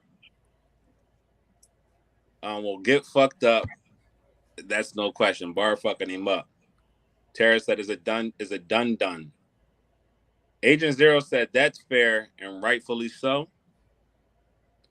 Lady Diana said, "I'm jumping out of bed." Janine said she's going to be sick. And Loretta said she's done. So I think it's a little different for us men, right? What that mean? I think it's a little different. So if we're in the midst of having, intercourse or sex or making love with a woman, and she calls us Christina, we like, oh shit, she wanna invite somebody into this motherfucker. No. You still having a problem with it? Yeah. So you just can't do it at all. Nah. You don't like no names. Nah. Say my name. Don't call me baby, boo, daddy, none of that You shit. don't want Say none of that? my fucking name. You want to be called T? You want the name? Yes. You don't want to even be called boo, daddy, or baby? Those is other niggas. I don't know who that nigga is. My name is T. Ladies and gentlemen, y'all heard it here first. T does not want to be called nothing other than T. If you call him baby, you about to baby. Facts. Don't call me baby. Don't call me none of that shit. If you call him bae, he's going to tell you to get your shit and roll. Oh shit. So Janine says she right. See. So Ish, interesting development here. Ish, interesting development. Mister, I'm not talking tonight. It's talking. I'm not talking. I'm just holding it down so you should get back. Ish, Mister, I'm not. I'm sorry, I had to potty. He said. What? He said, if he's in a situation and his lady calls out another lady, he's done. He said, don't call him boo, baby, daddy, my love. Don't call him none of the shits. Call him T. Because that's some other nigga's name. What? Bae, boo, daddy. That's not acceptable. Is it always that way? Not acceptable. Always that way. You gotta say T. I mean, like I feel like for some men, like they're definitely going to ride with that because you don't want to leave space for anything outside of that. So I get it. You know what I mean? For some people, it's a must-have. Say my name. Man. So, call me motherfucking Bobby. I don't give a fuck. As long as you give it two. But now that's just because you just want to bust. That's it. Just give me this snap of two. We cool. That's it. But it is proper etiquette though. Like it is respect and non-respect. Yeah. You know what I mean? Definitely. I think it strengthens the connection too. T, is that what it is for you? Is it like a strengthening of the connection, knowing that no, it's not that? Okay. It's just respect. It's just you. I sit up here and I'm joking. Like I probably would lose my entire whole mind if I heard that I got called another nigga name. Like that shit is a blow to the ego. It's disrespectful and it's crazy. But I'm still going to keep going. And then we'll deal with the crazy afterwards. Okay? No, that is so wild. That is hilarious. Why? I don't know. I'm just cracking up. Like you just hear, I'm like Bobby, and then you keep going and stroking. Like you're not no reaction. You just gonna continue to love her down. I'm like the employers of today. They want you to work up until 5 o'clock. They call you in the office at 4:58, tell you that you're fired. Make you work all day. work, honey. We'll And get it this. you just gonna keep tearing it down. Well, I don't know. I'm fucking shit up. That's it. It's a done deal. Like you want so let's paint the scene. I want to paint so nigga laying down, you on top, you riding him crazy, and he like, oh shit, Camilla, and you like, pussy, who you talking?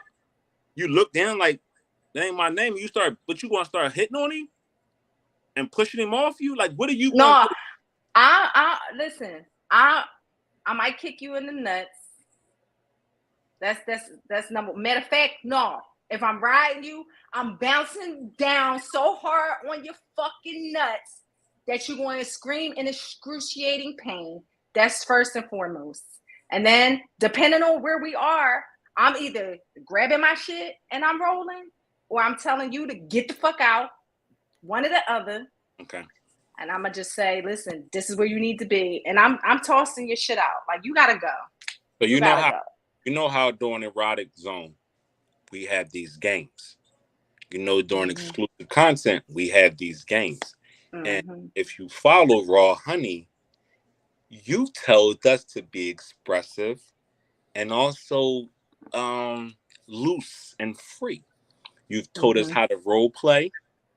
What happens if we've started role playing, which was our foreplay? Now we're entrenched in the whole thing, but then the name comes out. Do you still think it's role play, or are you in that disrespectful state? Straight disrespect. So ain't no role playing in the world got shit to do with the wrong name. No disrespect. Nope. Sorry. Nice try. Nice try. I mean, listen, I get it. We want to kind of we kind of want to make sense of it, right? We kind of want to allow people and allow people the opportunity to slip up, to have mistakes happen, and all of that. That shit is just straight out of pocket. Yeah. It's just straight out of pocket. It's no rhyme or reason to it. It's no making it make sense. Sorry now. All right, so Lady B said, fuck it. Look, I'm going to put this on you so crazy. When you with your side piece, you will call my name. I can be petty as fuck. Do you think that will work? I'm going to put it on you. So when you with your side piece, you will be calling my name. I can be petty as fuck. Is that a way to get back? I mean, yeah, if you want to do tit for tat and you want to, have that leverage, sure. Okay. It just really all depends on like what it is that you're feeling, like what it is that you are genuinely feeling. Like, you know what I'm saying? Because for some, it might be just as simple as that. Like, okay, well, two can play this game. Like, you can do it, so can I. Like, that type of thing. Or I could do it better. Whatever the case may be. You know what I'm saying? And if that's what you want to do, then that's what you want to do. Barb said, no, that shit don't work. It just doesn't. It just doesn't work. It sounds good. It's just not going to work. It's not working. You know what I mean? It is what it is. So we can stay on that topic all night. I know we got... just don't do it, guys. I know and we gals. got on the night. So we're going right into the zone. Yeah, just don't do it, guys and girls. Stick to what you're safe with. Stick to what you're comfortable with. But as we all know, tonight it's the erotic zone. The guys probably will not be liking me too much after this evening, because I always come up with some crazy, wild shit. I gotta make it fun. I gotta make it spicy. Nothing ever ordinary over here with me, because everything can always be consistently mundane, the same old, and we can, talk for days about this and that and this and that. Mundane, not over here. So it's going to be some outlandish shit going on tonight. We have the erotic zone, and again, the guys may not like me. We're going to make tea talk tonight, and he's going to answer some of these questions and get down with the get down. So let's get started. I posted a video earlier that, I wanted people to say some shit in the comments so that you can log on. I saw a few people did it. We normally have more more people chime in and tap in, but we're going to rock with what we got tonight. So are you guys ready? We have a little special guest that's going to be joining us to help the guys with their little game tonight. Y'all ready? What's up? What's up? Everybody knows What's up, Tezzy. fellas? Tezzy. What's going on? No, what's up, Tez? All right. T's being quiet tonight, so we have to make sure that he talks. Yeah, I've been tuning in. Yeah, we gotta make sure that he talks tonight. So here's what we're gonna do. T, I've been doing a little erotic zone icebreaker. So here's a little icebreaker for the guys. And during sex, y'all, who do you think benefits more in the session? The giver or the receiver, and why? I mean, who you want to go first now? Yeah. So who benefits first? Who benefits the most was the question. Who do you think benefits more, the giver or the receiver, and why?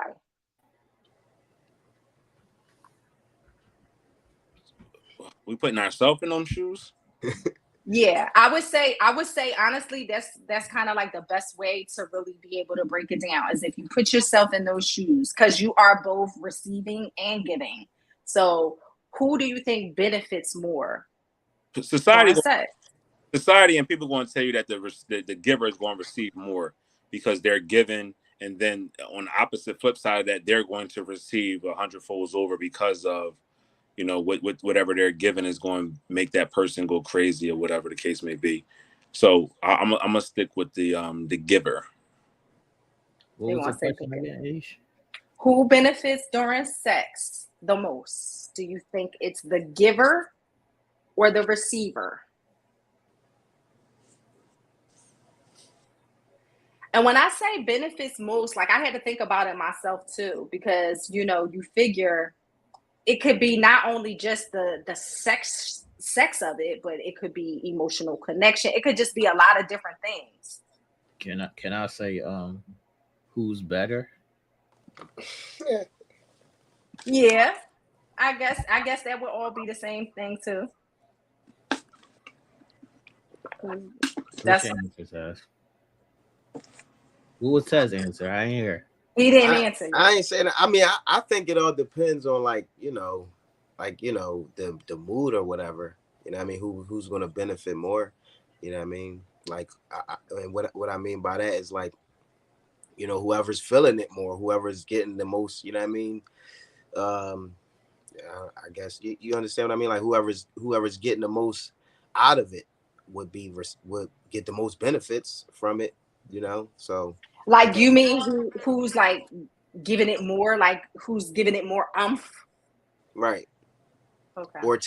Or it could be the receiver that's receiving the most that's benefiting the most. Like you could be giving, you could be nailing her, you know what I'm saying, and you're not really receiving nothing, no benefits, but she over there squirting like a faucet, you know what I'm saying, and you the giver.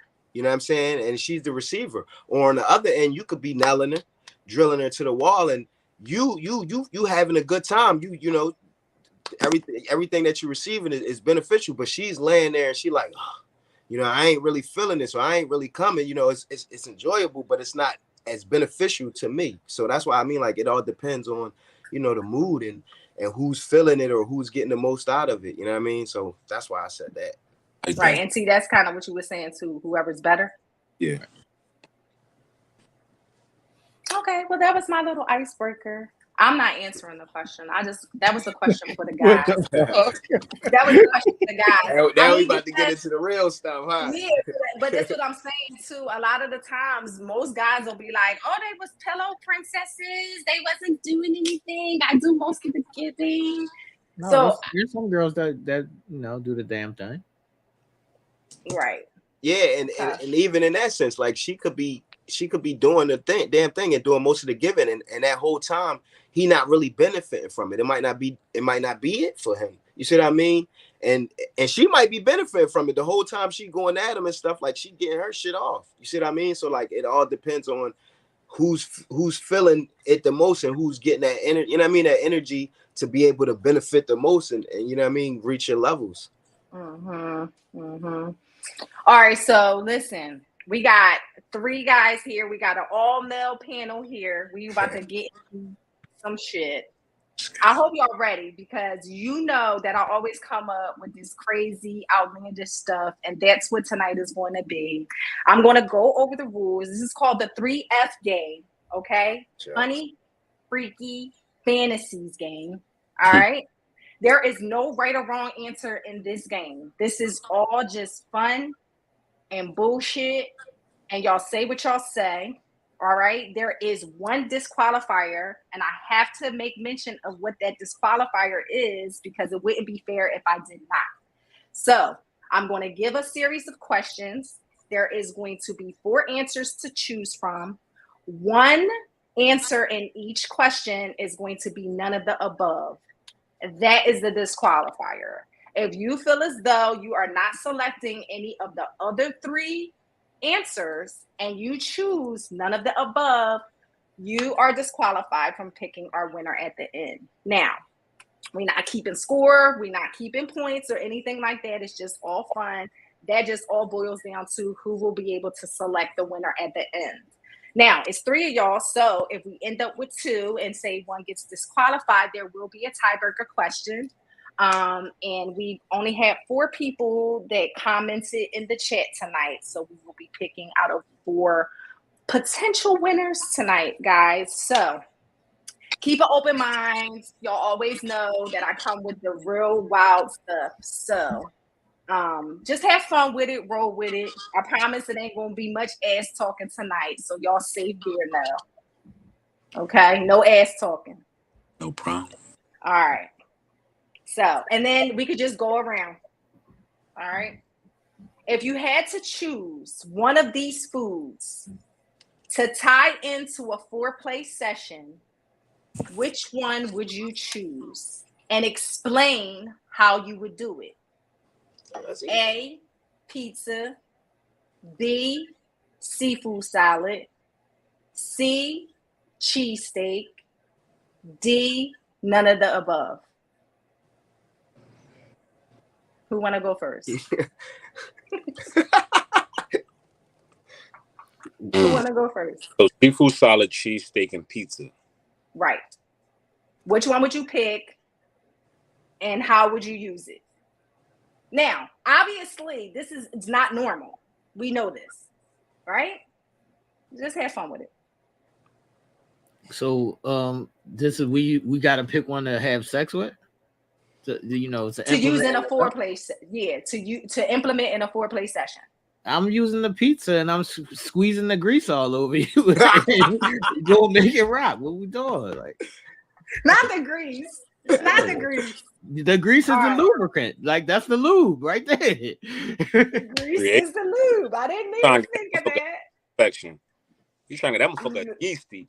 But I'm gonna use the cheesesteak. I can't eat the seafood salad because of the mayonnaise implications. I'm gonna get sick. I don't want to throw up on homegirl, but all right. What you doing with that cheesesteak though? Huh? What you gonna do with that cheesesteak now? All right, let's get a saying out right here. I come in, she laying in bed. She sleep. I lay my head on her butt, watch TV, and I'm eating my motherfucking cheesesteak. I sit the cheesesteak on the butt, get up and go get a bag of chips and the water, come back. I'm biting. No, you gotta implement it in the foreplay. You can't just eat the cheesesteak on her ass, using her ass as a table. Wow. You gotta use it for the. You gotta. All right, so we gotta implement it. All right. Gotta implement it. All right. So, I guess we're gonna take the meat off the bread and sprinkle it on her body and just eat it off her body. Okay. And body, let her body, her brown skin be the actual bread that it's sitting on, and eat it up. Okay, cheesesteak. All right, Tez, what about you? I'm gonna have to take TJ on do the pizza. I'm gonna fuck I'm gonna do? I'm gonna, you know, I like mushroom pizza, so I might like take the mushrooms off and like put them on her nipples or something. You know what I'm saying? And slide the pizza like down her butt crack or something like that. You know? Like little credit card jar or something like that. You know what I mean? Something not funny. the pizza credit card. Not the pizza credit card. The pizza You trying is to have a shitty crust. A shitty crust. So wait, listen. The seafood salad, I already knew wasn't going to be a fan because what you doing? I know y'all don't like mayonnaise. But no, seriously though, me and my sister was talking about this question earlier, and we both said seafood salad. Really? But the person gotta like mayonnaise. But the how reason you that using it? How you using it? Yeah, kind of like. Because it's a little messy. Yeah, definitely messy, but kind of like Nell was saying with the cheesesteak, like, you know, just the filling can go all over. Now, we said obviously not below the belt because the mayonnaise, you know, can cause a little friction. But if we would remove, you know, getting any type of infections away, yeah, definitely seafood salad all over. Slurp it on up. Yeah, I say that. All right. Oh, nasty. Next question. Next one. Your significant other was making tacos for dinner, but you decided on a quickie before eating. She was cutting jalapenos, but never washed her hands. She's giving you a blowjob and your dick is on fire. Do you A, allow her to continue and just moan, all the way through? Is B punch her in the face? B is rip your dick out her mouth and hop in the shower right away. C, give it a cold ice bath. Or D, none of the above. What happened to B punch her in the face? What are we talking about? Yeah. I removed any violence. What's D, none of the from above? this You just thing. not gonna do nothing. You just gonna sit there and let it burn. Yeah, I guess that's what D, none of the above means. Gotta continue. So I'm like, damn, but you got my shit on fire. Why don't you lick and blow? Not lick. No, Lick and blow. no. You going to continue? If I gotta pick one, give me the ice, man. Love But that. I love I it. want to choose B punch her in the face, man. Take B, whatever B was, take that shit out and put in B punch her in the face. But listen, she did I'ma hop in forget, the so shower. it was a harmless. So you want Harmless, rip yeah. your dick out? Yeah. Yeah, Okay. And I know that I said on her hands, so obviously, you know, she's giving you a blowjob and she's using her hands, which is then She intensifying ain't the supposed to heat be on using your her dick. hands. I know, but some people use their hands. All right, but as long as they don't get in a hole, you cool. But I think that's what happens. Like, Yeah, it is. It'll get in the hole because if she rub it up and down the spit, and then it's going to keep going back up, and then it's going to get in your hole, and that's how. But yeah, that's a pure attitude. A pure attitude is gonna come right there because that shit hurt. Like I'm sure that shit gonna hurt. I can't imagine jalapenos just burn everything. Nigga, So I said B punch her in the face. The fuck, yeah, it fucking hurt it. B punch her in the face. Be punching her in the face, then shit. Not punching in the face. Poor child. She done forgot to wash her hands, and now she walking away with a hickey. But then All right. So then what happened if you bent her over and slided inside her? Now both y'all. Oh shit. Yeah. Now, yeah, this is true. Now we both burning. Now we gotta drive each other to urgent care. That's a date night. No, this is crazy. And then No, the ice. Somebody said the ice is going to make it burn even more. Juanita, that's why I said B punch her in the face. So if you burn it, she gotta be fucked up. Okay. All right. So the next one, you have to do one impression while performing oral sex on your chick. Which impression would you do? A, Cookie Monster, me love to eat cookies. Lucky the Leprechaun, magically delicious. Colonel Sanders, finger looking good. Or D, none of the above. So you gotta do this while he's sucking you off? No. You doing She it to her? played too much. You're performing oral sex on her. You have to do one of these impressions. Which one would you choose? Finger looking good. KFC. Right. No, I'm taking big. I'm gonna do the Cookie Monster. I'm taking big. I love cookies. That you the leprechaun? Yeah. The lucky leprechaun. Magically delicious. Leprechaun. Not that, first of all of them is fucking hilarious. And if you just bust out and do one of these, I just can't. That's number one. Number two, some are funnier than others. So Nell, if you doing the finger, y'all all chose a different one, right? Nell, for finger licking good, give me your impression. Because you chose finger looking. Damn, good. Looking good, you dig? I'm gonna just like come up with the wet mouth. Come up with the wet. You come up with the wet mouth, and you wipe off like, damn, that shit finger looking good. Okay. I'm not doing no impressions, Isha. I'm not even supposed to be talking here. This nigga in his KD bag tonight. What the fuck is going on? You supposed to go. It's magically delicious. The people don't deserve my words, man. I'm not fucking with the people. I can't. His inbox. Tez, what did you say? I love cookies. That's how the cookie monster. Right while I'm under the sheet. She going, what the hell? I love cookies. I cannot. Okay. What wrestling move can you do and make it sexy? The power driver. A, figure four. Figure four leg lock. There it is. B, choke slam. Choke slam. C, suplex. D, none of the above. Suplex. The suplex, we put them over the shoulder and bang them down to the ground, right? Right. I might go with the choke slam. You know, they like to get choked. Lift them up. Motherfuckers over here says they scared of the choke shit because they don't want to get out. They scared they ain't gonna wake up. So I'm a suplex. Grab up by a butt, let her butt on my facial hair. Let her feel my beard on her butt. Ladies love beards. So let her feel the beard on the butt and then boom!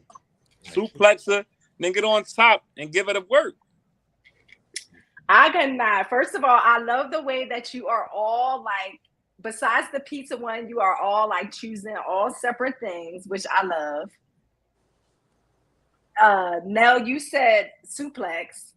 Tez, you said choke slam. Yeah. I don't know how many chicks is gonna like the choke slam. They're gonna like the choke slam. Like yeah, a lot of chicks would like that. So it's like do it. I'm gonna just come in and man, I'm gonna just grab her, boom. She like, what the hell's going on? Lift her up, slam her on the bed, you know what I mean? Yeah, and I'm gonna do the cookie monster. I love cookies. Not the cookie monster. Not the choke slam and the cookie monster. Not the choke slam and the cookie monster. All right, and T, I'm not even going to ask you to tell me what the figure four is, even though I had to like figure these out myself to kind of come up with it. But since you're not talking, I'm assuming that you're not going to give me a play-by-play either. No. You imagine, like Tess said, like, could you imagine coming in, your man picking you up, boom. You butt-ass nigga just got the shower. I suplex you on the bed. Then I give you the finger-looking good KFC menu. you going to be so surprised. That's going to be a surprise of a life. Is that not tuning y'all up? That's going to tune y'all up. Y'all told us I had to tune y'all up. So I come in, you come out the shower, you all frazzled. I suplex you, beard on ass, boom, on the bed. Then I'm down there finger-licking good. Now you ready for the pillow. Now I cannot. Now everything is see. I like this game, Ish. I cannot. Yes, because you done made a whole collective. You done put it all together and made a whole collective. Y'all is wild. Okay. If you were having sex like a cowboy, which item would you most likely break? A, the headboard. B, the kitchen table. C, a chair. Or D, none of the above. I'm taking a chair. Probably the headboard. Yeah. I'm fucking up the kitchen table because we too big. Shit. I gotta lay you out. I get on. We fucking the table up. On the kitchen table. Yeah. I already got the scene played out. I'm coming in there. She at the stove. She cooking. She got the leggings on. That shit instantly gonna make me want, you know what I mean? Bending the fuck over. I'm throwing it right there on top of the table, pulling the leggings up to her knees, going in with the knees up on my shoulder from the back, and I'm going in. Table crashing. Food on the floor. Yeah, that's what's going to happen. The food is going to be all over the floor now with the table. See the chair? The chair, I'm trying to think visually. The chair, the legs is kind of weak, so y'all really got to be going in. And Tez, the fucking headboard. All right, now let me ask you. I'm going to test my strength on that one. To break the headboard. So let me ask you a question. I've broken headboards before. So with the chair, right? Once the chair. What kind of headboards were they? All kinds. What kind of fuck are y'all doing? Once the chair collapses, are you finishing or are you stopping? I'm not stopping. After the chair collapsed, are you stopping or you finishing? We fucking on the floor. Yeah, we fucking on the floor. Fuck it. What you say? It's already broke. I don't know which, like, if the bed breaks, like, how can you continue? I broke him in there. Then we fucking on the floor. That's all. Right. You went down level. You know what I'm saying? You still continue. Some of these motherfuckers grew up with their mattress on the floor. You kidding me? You better get it how you can get it. If I'm not letting her call, if I'm not letting her stop me, if I'm not stopping her calling me Jerome, I'm not stopping at the motherfucker. Right, you gonna keep going. I can't. All right. If you and your partner were daredevils, what adventure would you get it in while doing? All right. A, hot air balloon. B, ski lift. Too cold. C, jet skis. D, none of the above. Hot air balloon, man. I always wanted to do that anyway. That's on my list. Hot air balloon. I'm going 40 off. Hot air balloon, jet ski, and what else? Falling to your death while fucking would be the greatest way to go out. What the fuck are you talking about? What other way do you want to go out? Oh my God. All right, so yeah, it was hot air balloon, ski lift, jet skis. Nell, Tez, what y'all say? Or D, none of the above. I'm a jet ski it. Because we could fall into the water. Like, just imagine she turning around. Whoever, she probably in the front or I'm in the front. I turn around on the boat, take a little baby suit to the side and go in. I ain't going. But what's the ski lifts? You be over the snow, right? Yeah, nigga, you gonna fall out. Yeah, so fuck that. I'd rather fall in the snow. We can finish. Yeah, I mean. In the snow, you want to do it on a ski lift? Yeah, I go in on the ski lift because you know how the ski lifts don't they? It got the little bar, and then you sitting right next to her, so she could just get on my lap, and I could just scoot down just a little bit, and we can go on the ski lift. Get on your lap with the skis on though, like the skis gonna slap you in your face. I'm kicking the skis off. No, but you can fuck take that. the ski lift. Like sometimes, some people take the ski lift with their skis on, but you can ski lift and just not be skiing. Yeah, give me the date. Give me the jet skis, please. I guess I'm gonna be down there with the Titanic if we fall off. Right.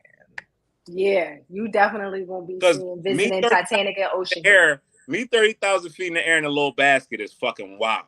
That sounds amazing. That shit sounds amazing to me, dog. You fucking up chairs. If you fucked up that hot air balloon, nigga, you dead. Nigga, that shit sounds amazing. So, if anybody else say fucking hot air balloon in the comments, listen. Because y'all, imagine you in the little basket of the hot air balloon. The balloon pops or gets a hole in it, and then you go down fucking. My nigga, what are we talking? Nigga, I'm so fucking scared. I ain't gonna be able to bust. Okay. Are you afraid of heights? Yes. That shit like that? Yes. You not? Who on here ain't afraid? So you mean to tell me you in a hot air balloon 30,000 feet up, that motherfucker bust, you ain't screaming?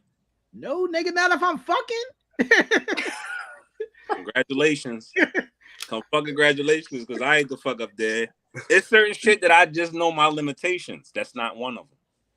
Now, I want to go on a hot air balloon, but me fucking in that thing is not like on my trip to the hot air balloon.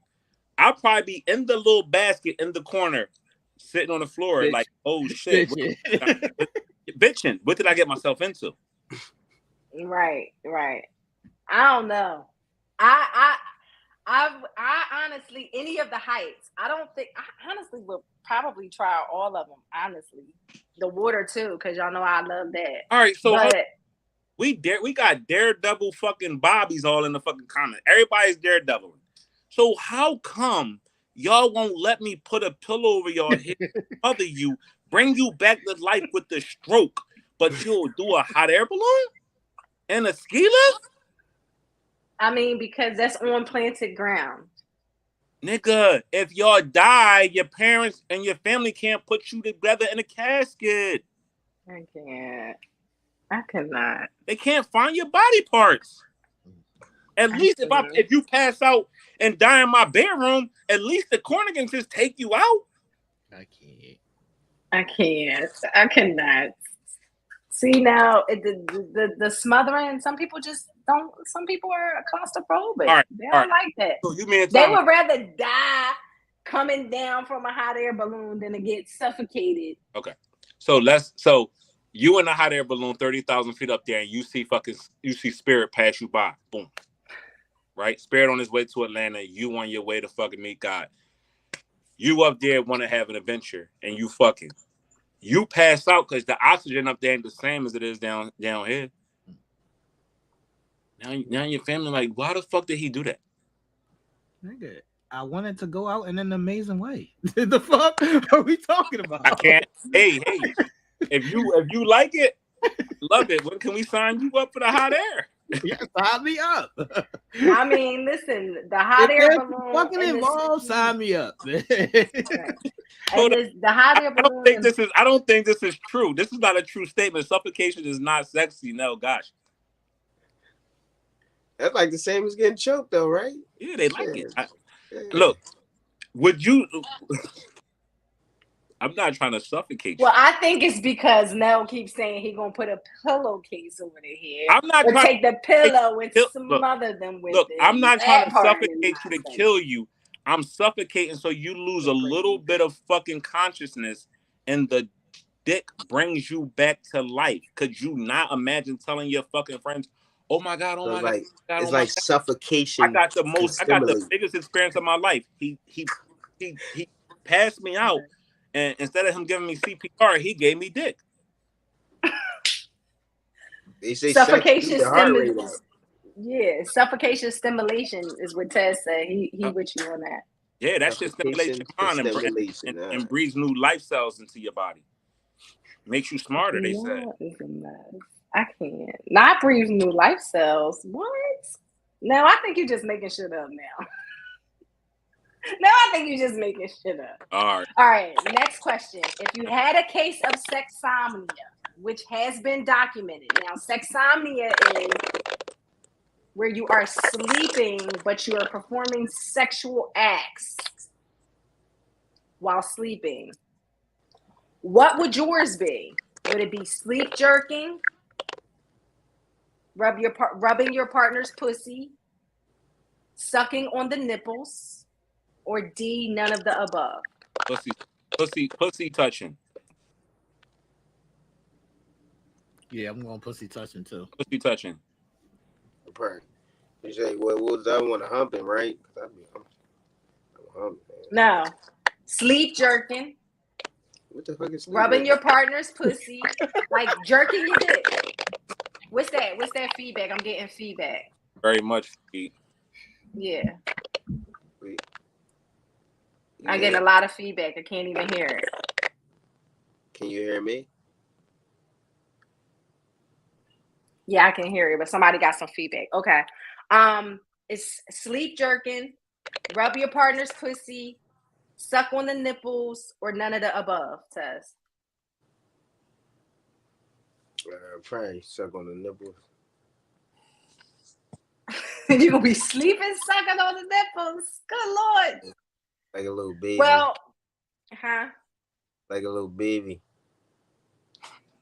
You know, with the baby sucking on the nipple. So nobody wouldn't be jerking. So nobody wouldn't be jerking they dick. No. Fuck no. Not laying next to no fucking female. Right. Yeah, but this is something that you don't have a control over, your sleep. Yeah, I'm not sleep jerking. Ish. If I have control of my hands, it's going to be in her coochie instead of on my dick. I know. I'm just asking these questions. Yeah, even subconsciously, I'm doing something else. Yeah. I ain't touching me. Yeah. Right. Okay. I'm surprised Rubs wasn't on that. That's a real common sleep thing that men do. Rub on the booty when they sleep. Booty rubs. On the booty. Mm-hmm. I mean, I guess that's just a normal habit though, right? Yeah, y'all just do that normally? I'm gonna grab it. All right. If your partner had a flaw in the sex area, what would you rather it be? Weak jaws, pH off a little bit. Look at Nell face. Bad knees, or none of the above? Bad knees. Do not ever have to get on top. As long as your mouth working, your pussy is not stinking, I'm cool with the knees being bad. Remember, I'm dealing with older. I take the weak jaws. That's why you got weak jaws. That means that your jaws ain't gonna get sore or nothing. Nah. You just put your mouth on it and just no. Weak jaws mean you going to get weak jaws. She gonna be there for 2 seconds. You want a weak jaw suck? No, listen. Weak jaw. If you got strong jaws, that means you could just tighten your jaw muscles, right? I don't need your jaw muscles to be tight. I just need them to work. I'll take the weak jaws because I need I need the knees to work. You can be saying today, you mean the mega knees? Yeah, I need the knees to work, and because how's she gonna walk without no man? knees? I'll take reconstructed knees. You ain't gotta. You can have a fucking knee replacement. You ain't gotta. Let that mouth work. She can't get on doggy style without no knees. Yes, she can. How? She gotta bend her knees. Bro, we can make it. She can lay on her stomach. Put the ass up a little bit. We done did it. We worked. All right. Oh yeah. So is that considered doggy style if you lay flat? No. What's that considered? No. That's called laying the fuck down, being fucking lazy. Remember, lazy fucker. But they now got the little foam pillows that you can put under the prop under the stomach and the pelvis area that scoop the shit up if your knees back. Bro, I deal with casket agents, so I know Amazon got a whole section for that type of shit. Not casket agents. Yeah, so the knees ain't always in order. It ain't always working. Yeah, right. Yeah, because so he said, y'all said no stinky cooch. Yeah, no stink. Nah. Not pH off a little bit, not a little must down there, nothing. Okay. You need some water. Damn is worse than calling me another man's name. Mm-hmm. That's like calling another man's name right there. Oh my God. That's disrespectful. Just disrespectful. All right, we got 2 more questions, y'all. Got the room smelling like fucking the Philadelphia's. Fuck is the deal? I can't. All right, if your chick squirted suddenly and you weren't expecting it, where would you rather it land? In my mouth. In my mouth. Your eyes, your nose, or none of the above? What was the first one? In my mouth. In my mouth, nigga. Eyes and nose. ABC. Mouth, eyes, nose. I'm going with nose. You going with nose. Nell going with eyes. Nell, you want your shit burning and you can't see. I ain't gotta see shit. I can't see nothing when the lights off anyway, so what the fuck do I need to see? And T says mouth. So T, you want all of that. All of that. You want all that smoke. All right. So I think your nose gonna burn. Now I think your eyes gonna fucking burn. Why it's gonna burn? Hey, she ain't burning. Because anything that go up your nose, like say like no, Yeah, she not burning. But you know, like when water go up your nose or something like that, it's gonna burn. It make your brain tingle, don't it? Yeah, it do. But I'm gonna just blow it right back out. But that should make you stop and like, oh shit, let me get my hair like a brain freeze type joint. Like, yeah, but that should have it's worse than getting punched in the nose. no, but listen, if you got your mouth open and you surprised, she said you surprised to shoot in your mouth. Now you might choke. Like, oh. Say if it goes in your mouth, it go in you swallowing. Facts. All right. I'm a nasty nigga. What's your problem about? I'm a nasty nigga. I'm a swallow. They ain't gonna make me choke. I'm just gonna swallow. So would you cool with a golden shower? No, nigga, I'm cool with the squirting shower. I'm cool with the squirting shower. Say one more. So you wouldn't let nobody golden you, but you'll let it. You'll take a squirt shower. Okay. Nice. Amen. All right, cool. You eye. are getting the best heads of your life. Your toes are curling. You're shaking. The whole nine. Right? But you're hiking. You're outdoors. And she pushes you up against a tree, pulls your pants down, gets on her knees, and she goes to town.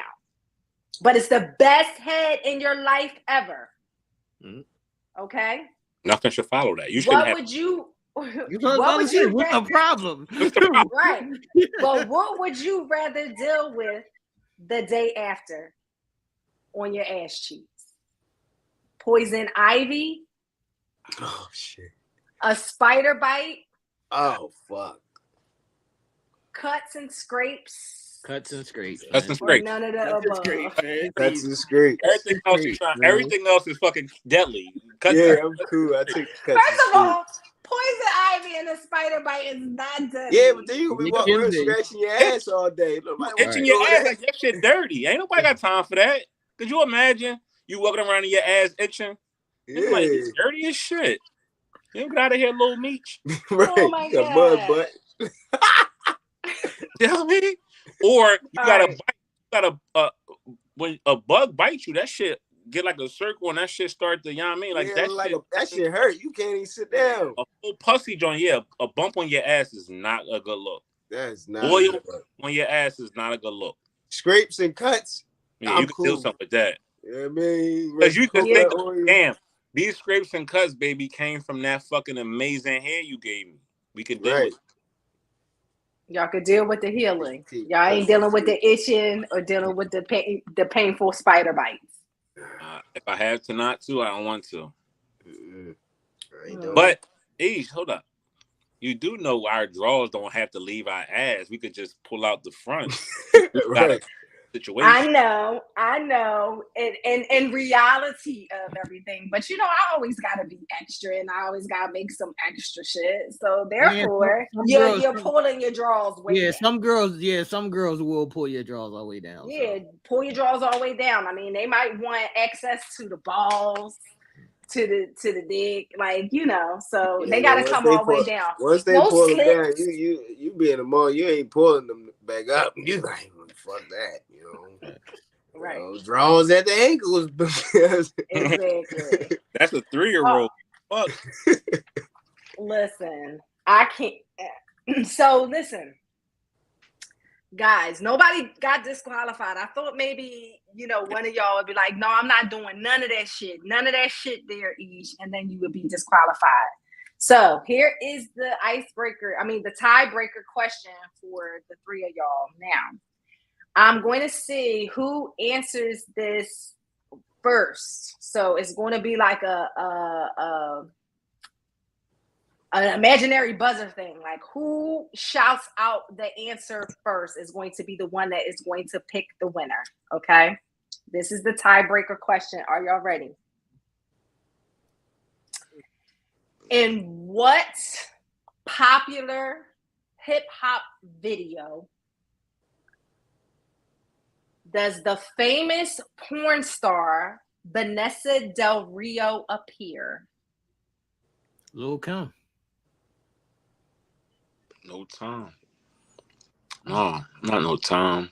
Beat on that. Is Luke. Uncle Luke. You got to give me the song. It's not Lil Kim now? Oh, it's Jay-Z, I Just Want to Love You. Mm-mm. Damn. It gotta be like Players Anthem or one of them Jones. Get Money or Players Anthem.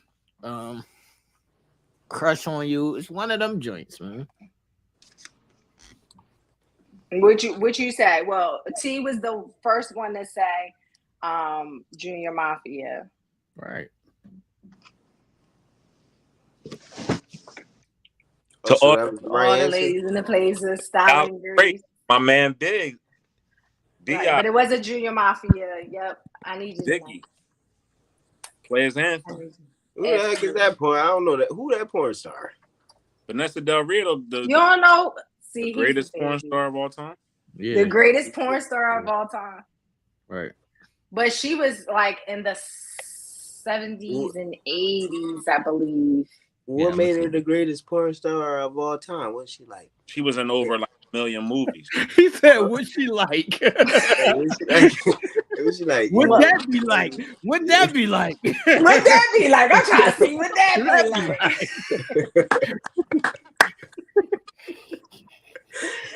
Oh my God. All right, T, Mr. Non-Talker tonight. What's up? What you will select a number from 1 through 4. We have 4 people tonight that tapped in on the Uncensored Minds Facebook page chat and said the phrase. Huh? I'm going 2. You going number 2? Right. Number 2. Who is number 2? Number 2 is Juanita. Juanita, you still in the chat? Juanita, are you in the chat? Are you still here, Juanita? I saw her earlier, but we know the rules of the game. You have to be here in order to win. Juanita, are you still here? I saw you earlier, girl. Where you at? If Juanita is not here, if Juanita is not here, then I'm going with my original number is number 1. All right, we get Juanita going once. Juanita going twice. Juanita going 3 times. I think Juanita. I'm trying. Okay.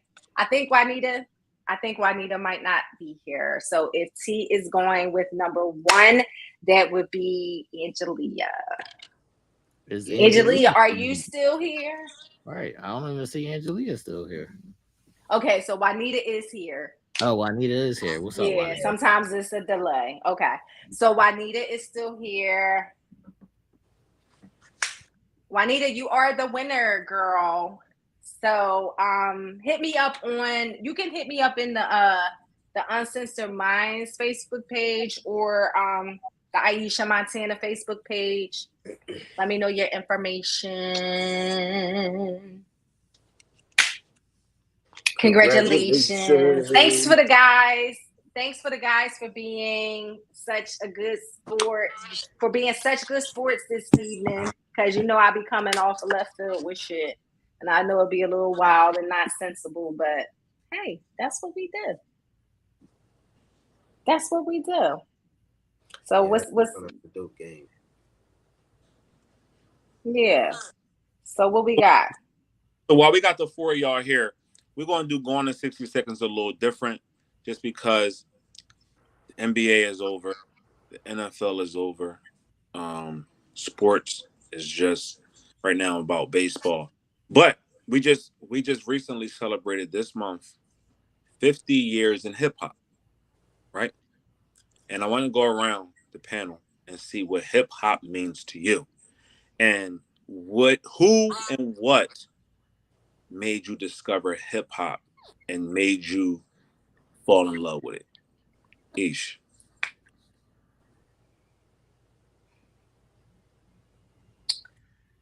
So I think for me, it was definitely The Bridge Is Over. Definitely. What are you, 63?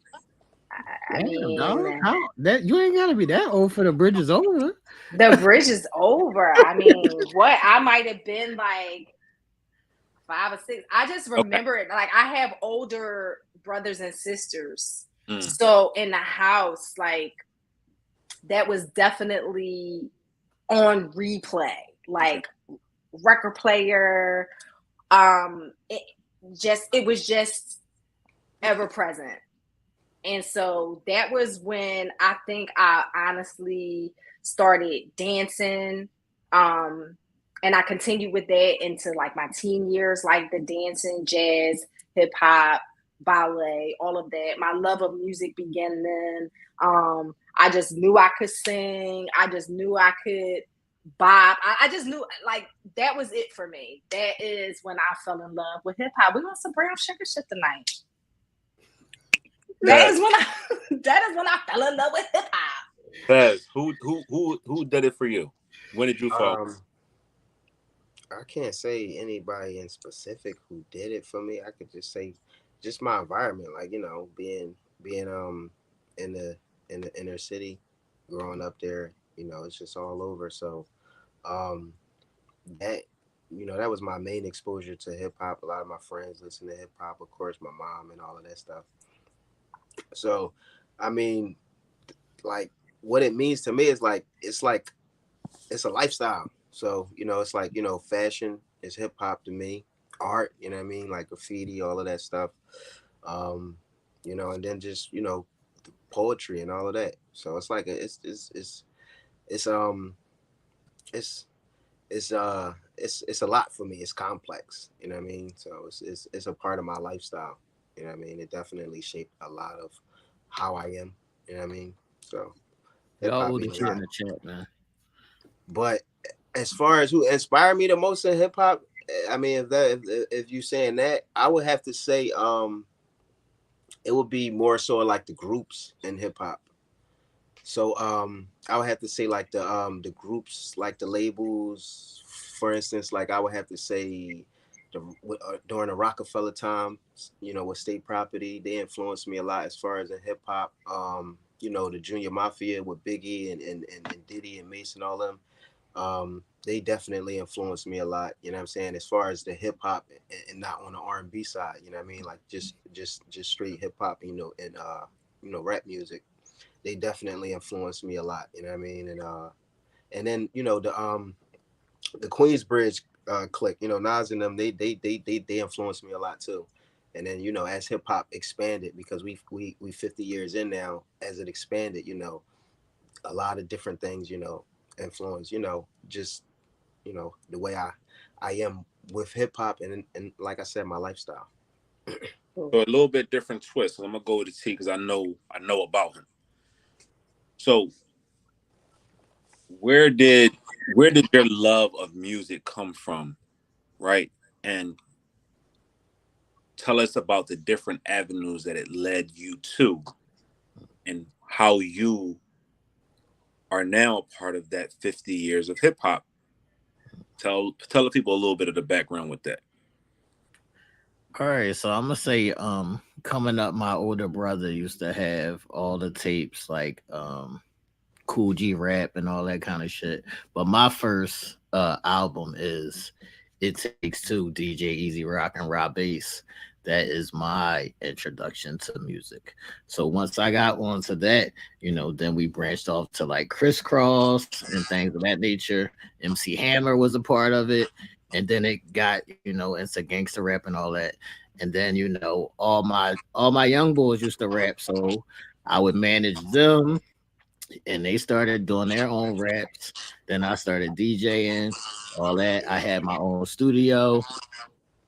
I seen every part of it, from the creation of writing, going to the studio, shooting videos, DJing. I seen every side of hip hop, and what hip hop means to me is that is where the cool lies. Absolutely. Hip hop is. So, you know, he's being modest right now. And you know, that we definitely like to give stories, flowers along with the stories, is our block Redfield was such a movement, was such a place growing up, a place to be. We were the cool kids at the time, right? And the reason why I say we were the cool kids because people infiltrated and came to our block for the swag, for the cool, for the amenities that were there. These are the people. These are the first places that I've seen people like the Lane Baines of the world still going strong right now on Instagram.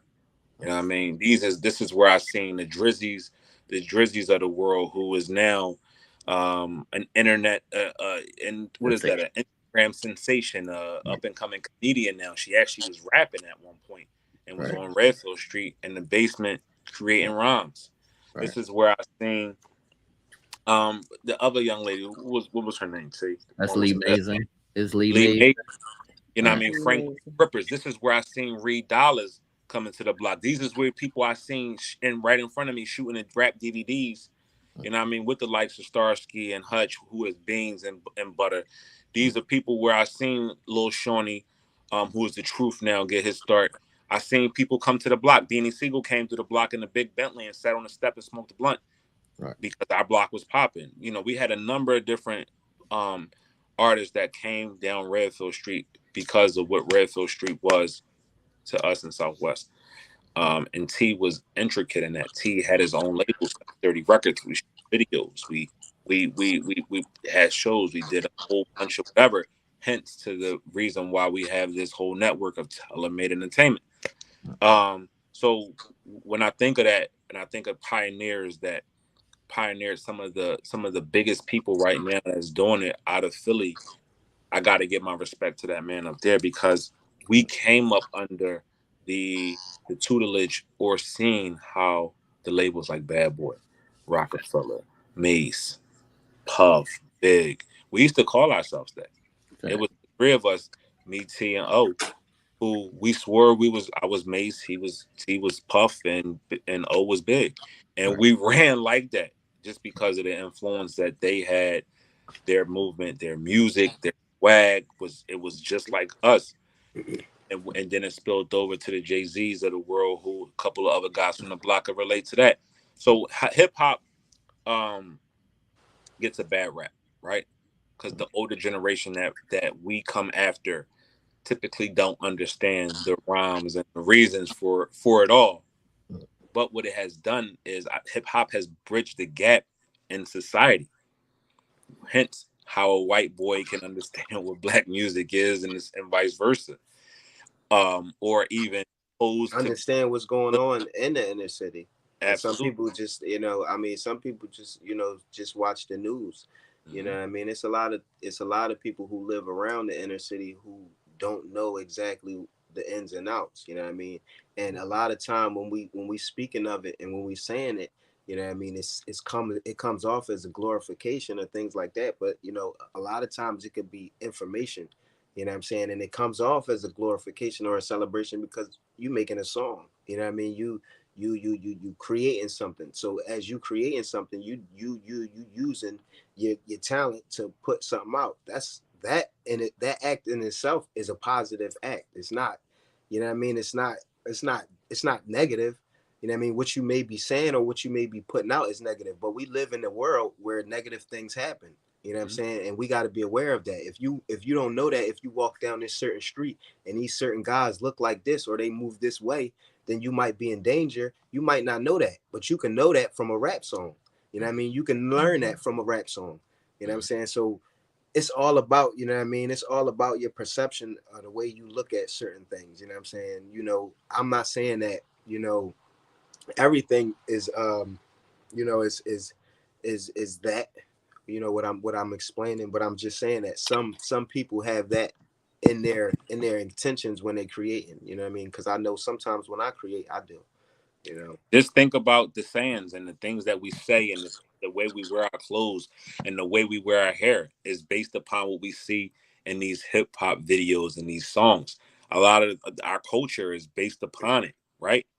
So we don't give hip hop the credit that we always deserve. You know what I mean? Who is that? Who is that? Who is Ron DMC? She meant run, right, Diana? Diana, you meant run. You meant run. You meant run. She meant run. Typo. Nah, she called Awesome. wrong names. You got to cancel her. Cancel culture. She's calling out names in the middle of this performance, sex performance. Ron DMC. Could you imagine?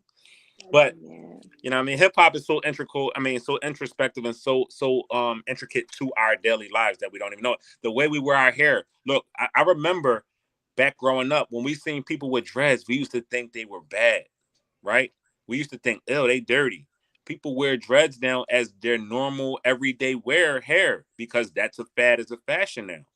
You know what I mean? You ask, you know what I mean? Some people don't even know why they have dreads, and it's to some it's a rite of passage, and to others it's just a fashion for it. That was some Jamaican shit. That was some Jamaican shit. Yeah, and there was remember the Move people had dreads too. Remember the people Move, and we just like, ugh. But now it's a thing. You know what I mean? It's been popularized by hip hop. It's been popularized by the culture that is that. Yeah, so a number of different made it acceptable.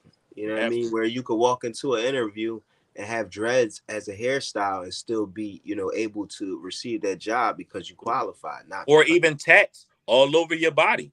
Tats, you know a whole tatted up body, even with face tats, and it's now made it okay because it's normalized now. Because the music that we consume and the culture that we that is us is the biggest, most popular, most consumed genre in all of music is hip hop, right? Is the most studied and copied from all over the world. My influence came from, I would be remiss if I didn't mention these guys. Again, like I said, Mace I felt like I was him. My father to this day, still when I pull up, still calls me Mace. I got a friend Mar, he calls me Mace. I embodied that, like I'm truly happy to see these guys who I once looked up to. I gotta say, let me say too, since you said that now, because I remember, I'm sorry to cut you off, T, but my pop, when I used to come and visit my pop to down at my grandma's, he used to always be playing NWA.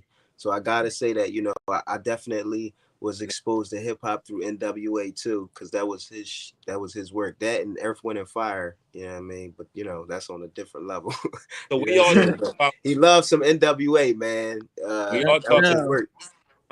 No, we gotta shout out Philly's Most Wanted because they showed us that it was possible. Well, you run across the border. They showed us that it was possible to be from the Southwest and make it. Yo, if that ain't the truth, you could be from Little Southwest and come out and be something. And I promise you, the moment that music touched my ears, I was a fan ever since, and I went crazy for those guys. Shout out to Mr. Man and Bubonic.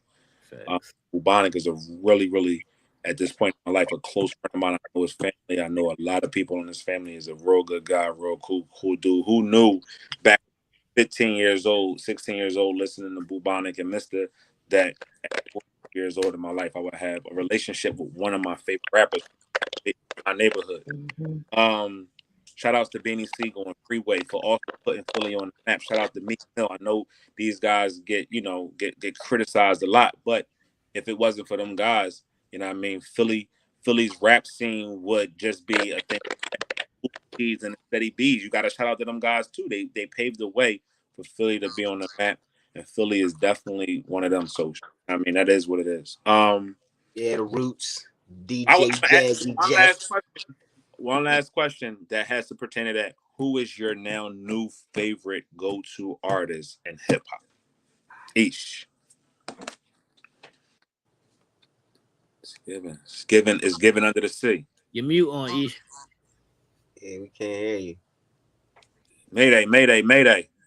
That's because you lost connection with the boat. All right, can you hear me now? With the boat. It was on with the boat. All right, can you hear me now? Yeah. Yeah, one of my AirPods went dead. So you know when a new one gets on, it mutes. No, I was saying, Tez, the answer to this better be yourself. Well, as far as who is the new artist? I don't know. No.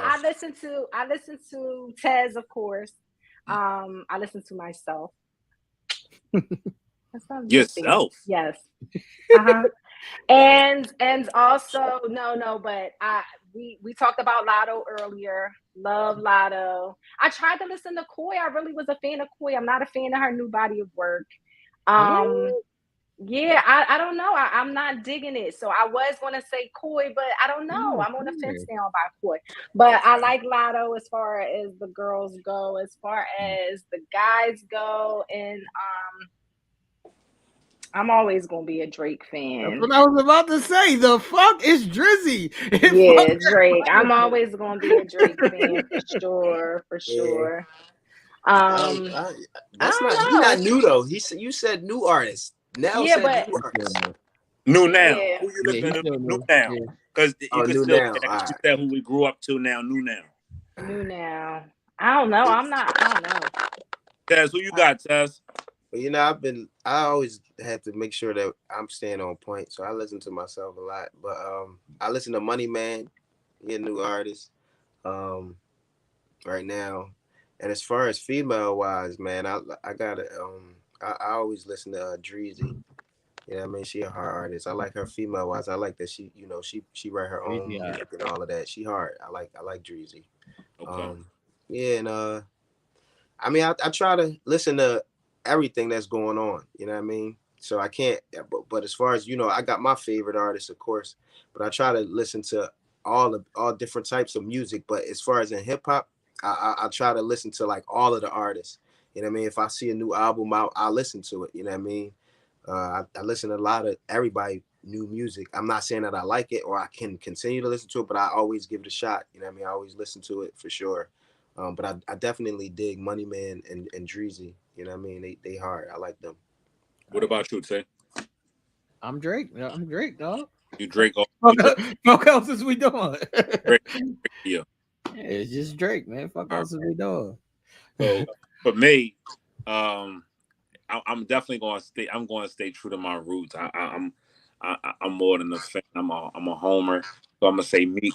Meek is one of my favorites. Who I can listen to all day, all night. Another person who definitely is in heavy rotation is Lil Baby. Y'all be surprised with this next one that I'm going to say. If we're going to take it to the females, I'm definitely going to always shout out my girl, my girls, the City Girls. They linked with Diddy in them, so I definitely got to shout out them. But I like the City Girl. I like what they got going on. I like their whole little movement. They stay true to themselves. You know what I mean? I like the City Girls. I like what they got going on. And again, on the male side, you know what I mean? Meek, he's somebody who's been in the game for a minute. If you're talking about new or current, I'm going to say either Lil Baby or that's the fuck it. Lil Yeah. Baby. A lot of guys that was like up and coming and that was new, man, they kind of like got Oh, some issues or some business that they got going on. So they ain't like really making music like that. Like one of the guys who I liked that was really popping on. I like Pooh Shiesty. I liked him a lot. I liked the Pooh Shiesty. And who else was a new person that I had liked it? I can't think of him right now. I'm definitely Lil Durk. I like Lil Durk when he. Oh, that's what was his name. Now that you said Lil Durk, Durk, you know what's his name? 42 Doug. I like him too. I just like his sound. Okay. You know what I mean? Like he got a different sound. He sound different. You know when he creating his music, it just he sound different. Like his voice on the beat. I like how he sound. And sometimes he say some stuff like you know what I mean. He got a little weight to him. So I like some of the young stuff. I know I said this was the last question, but going to 3 seconds got me reminiscing. If you can put your Mount Rushmore, your top 5 of all time, your top 5 of all time. Yeah. What is your top 5 of all time? It could be old. I'm not gonna hold it. It's gonna be a little easy. It'll probably be a couple in the same decade, but I'll probably go with my first and pop out. It'll be Nas. That'll be the first that'll pop out on the first statue. Then I have to put somebody like a Big Daddy Kane. He'll be on there. Cause a Big Daddy Kane will definitely be on there. Right? What is 5 on Rushmore? 5. 4. It's 5, right? Yeah. All right. So I gotta put I gotta put Kane on there. I gotta put Nas, of course, that's 2. Hove gotta go on there. That's 3, right? All right, well, then we're gonna talk like inspiration as far as like deeper in the lyrics. I gotta put Pop on there. So that's what? That's 3, right? Or 4? 4. Now we have 4. All right. So You got one more. I know I gotta put Kiss on there. Jada Kiss. That'll be my Rushmore right there. Ish. I'm going to definitely say I wanted Jay. to pick somebody from down the south, but you know. I'm going to say Jay. I'm going to say Wayne. I'm going to say Drake. I'm going to say Kiss. And I'm going to say Nas. I ain't mad at that. Who? He said Nas. Oh. Jay, Wayne, Drake, Kiss, Nas. Okay. See? My 5 ain't gonna never change, man. It's always gonna be Biggie, Tupac, Jay-Z, Nas, and Snoop. I ain't mad at that. I took your John too, T, but I ain't mad at that. Biggie Slander is very crazy because I didn't hear Big for the first 2 people, but you know why I ain't say Big? Because it's and I don't say this. I say this respectfully, and I know it's probably since I said that it's gonna come out this way, but it's so many artists that has. I was trying to pick artists that got like different styles, but that still got the lyrics and the creativity and the music. I'm out. You know what I mean? So that's why it's like so hard. So like if I ain't want to pick a Jay-Z if I pick the Nas, or I ain't want to pick a Jay-Z with a Biggie. You know what I'm saying? Because like they not the same artists, but they similar. You know what I mean? But you picked Jay-Z and a Nas though. I know. Well, now I can't pick a Nas. I can't not pick Nas. That's my favorite artist. You can't not pick Not Jay-Z. pick Biggie. I'm out. You can't not pick Biggie. I'm out. I pick Jay-Z. That's why. But you gotta have Biggie too. They both gotta be there. They both gotta be there. I didn't have Biggie, and the way I see it is you get Biggie when you get Jay-Z. You get Biggie and Jay-Z. You know what I mean? Look, I'm gonna take Biggie over Jay-Z. Mm-hmm. Yeah, I mean, I can respect it. My nickel go like this. Definitely Jay. I mean, definitely Big. Jay-Z, Meek Mill, and my 5. You gonna put Meek in your 5? Yeah, I ain't mad at that. And that's probably Jada. That's a Philly thing. And Jadakiss. I would put Beans over Meek though. Yeah, but Meek has been a little bit more consistent for me. You think? He's still rapping. Beans betrayed the rock. You can't go. I told you I'm loyal. My question is it a Beans album or a Meek album? Meek. Wow. I'm gonna put a Meek album in front of that, and in front of a Beans album. A whole album? Well, yes. Wow. Wins and Losses as a whole album was a collective. My nigga, you heard the truth. My nigga, you heard the reason. Hold on. My nigga, what are we doing? We got that. We got that. Let me ask you a question. Too much disrespect. Let me ask you a question. If it wasn't for Freeway song, What We Do Is Wrong. But they similar though, I think. Yeah, they still Philly, right? What are we talking about? If you don't got What We Do Is Wrong as a song, you don't hear Beans being played consistently. Meek's Dreams and Nightmares is a song that will never ever die. I'm not talking about listen to shit on the radio. I'm talking about nigga, what a thug is about. Die. I'm talking about the truth. I'm talking about nigga, the whole fucking album. What are we talking about? Absolutely. I'm shutting up. And I agree that Beans got amazing work. For me, I can put on a Meek album and vibe. That's my type lane right there. I could fuck with that. I think Beans got a couple hot songs, like a lot of hot songs, a lot of hits. Not hits, but a lot of hot songs. Right? But I think his best songs was when he was with somebody else. Yeah. Like when he was on somebody, like when he did a verse with somebody. When he was doing them songs with D Block, and then whenever he did songs with Jay-Z, them was his hottest songs. I want to put him over Jada. You putting him over Jada? Who? Am I putting Beans over Jada? Yeah, you putting Jada over you putting Beans over Jada? Maybe. Ooh. I love Beanie Siegel, man.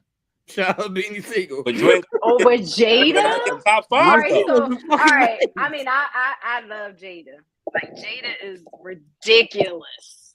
I don't know in the verses if Beans would be able to stand toe to toe with Jada lyrically. Here's stand toe to no. I don't know They about all can stand lyrically, but not energy wise. Yeah, the thing that killed Beans is Jada's catalog is a little bit more extensive. Right. Where they got them songs that can go kill each other. They both got kill you songs. I'm talking about on a regular everyday listen. I would rather listen to Beanie Siegel. I would rather listen to A Feel It in the Air. I would rather listen to I Don't Do Much. I would rather listen to a lot of shit that Beanie Siegel got. Like, I'm cool. But you want when you got an artist like a lot of people sleep with my guy because my guy got when shit. You say Feel It in the Air, them songs. You see what I'm saying? Like, you're not lying about that. But what Nell saying is he gotta keep producing them. He gotta keep making them songs. Meek got songs like that too. He got songs like Feel It in the Air and stuff like that too. He got a he got an argument. Story. He got Dreams and Nightmares. He got a 1942. He got. You know what I'm saying? Like he got some songs that'll make you sit back and like freestyle. You know he got the. How old are y'all? How old are y'all right now? It's childish. I'm cool. Next Sunday. I respect OGs. I'm saying Beans. You know what I mean? But like I said, Meek definitely he's neck and neck. It ain't like you know what I mean? It ain't like he's slacking, my man. He's not slacking. I'm cool on the Meek Mills, man. Give me Meek all day, please. And I ain't put Meek top on 5 my is like my top 4. I'm just gonna say what it is. My top 4 is definitely always my top 3 gonna always be consistently Biggie, Jay-Z, Mace. It's nobody ever going to push them out. Tupac is never going to be in my top 10. God damn. Your top 10. What Pac do to you, bro? Huh? What Pac do to you? Nigga, I weigh that bad. I know what Pac did to you. Nigga, I weigh that bad boy. What Pac did to you now. Nigga, I weigh that bad boy flag like it's like I was born into it. I'm with you, my nigga. I weigh that bad boy flag like I'm into it. He said Pac will never be in my top 10. I thought he was gonna say top 5. See what I'm being quiet, Ish? This is why I'm being quiet, Ish. But you know where I'm from with that, though. Right, I understand it, but it's still blasphemous. I understand it too. Like, as soon as I said it, I already knew what it was. When they killed my man, everything died. Like I cried that night he died. Yeah. I'm one of them fucking psycho fans. Don't get it twisted. So when I tell you I'm loyal. And like you can't fuck over my homies and we be cool with you because you got enough songs. Hey, what's yeah, but see, I don't be thinking about that when I think about Pac. Now I think about revolution. Man, fuck all that. Fuck all he that. Said, "Fuck all that revolution." Yeah, I let. Like I look. I had Nipsey. You know what I'm saying? Before what happened to him, and Nip was a revolutionary. So you know what I'm saying? That's how I see it. That's why I bang with Pop. This is the beauty of hip hop. It'll have you arguing and it'll have you laughing, crying exactly. At the same time. Shout outs to hip hop. Happy 50th anniversary to hip hop. We can't hear you, Tay. You on mute. I can't believe y'all said Meek Mill over Beanie Siegel. I don't want to talk to y'all anymore. Oh, it's y'all. I didn't say that. I'm just saying I can see where it could be argued. It can't be argued. I said that. No, don't put that on me. Because Beans what is up, Beats. Listen. It's cool because next week I'm gonna have a fucking dream chase. Let me explain something to y'all. Beanie Siegel stood next to Jay-Z. Meek Mill can't never fucking stand next to Jay-Z and rap. What are we talking about? You on the song with him? What are you talking about? What song? What's he free? was signed to fucking Rock Nation. What are you talking about? What song is he on with Jay? He on What's Free? What's Free?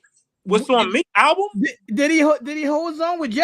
Yes. And he got to join with Jay when he said you don't love me no more. That's on with DJ Khaled.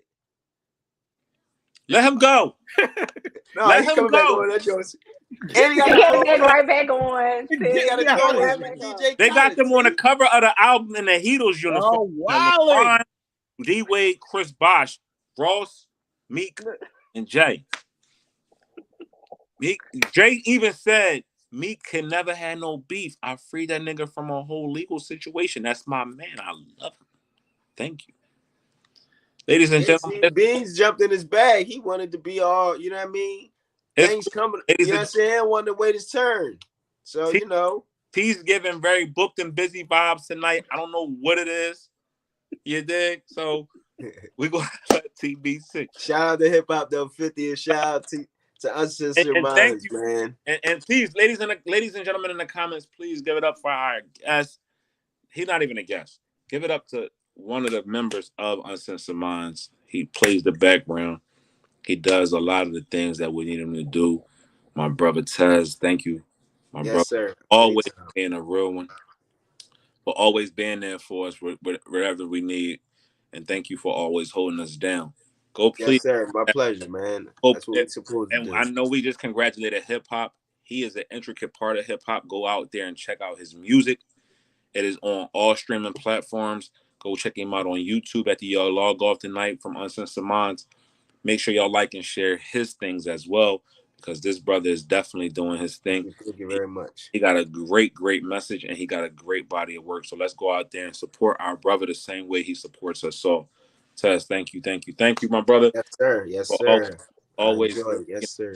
Being here and being real. So, shout out to everybody. Thank you. Shout out to Juanita. Yeah, shout out to everybody in the chat. Thanks for having me. Juanita, thank you to everybody who played along. Thank you for the ones that throughout the week are commenting on the post. That way we have exclusive content to talk to you about. Thank you to our top fans who always keep us on our toes and make us put out that exclusive content. Be on the lookout for Intimate Conversations Part 2 with T. That is coming up. You know what I mean? Part 1 was crazy. Part 2 is going to be even crazier. And we just going to get right into the get into. Check me out in my new show premiere in July. It is going to be an amazing thing. Also support our girl Raw Honey in an erotic zone as she continues to ruffle the feathers of all of us sexual beings. And for everybody else for supporting us here at Uncensored Minds. We'll be back next Sunday for episode 137, and you never know what we're going to do, what we're going to talk about. So that's why you want to make sure you subscribe, like, and share. You hit that notification bell, so when we hit that go live, you right there with us. All right? Have a great week. Bye. Peace. Out.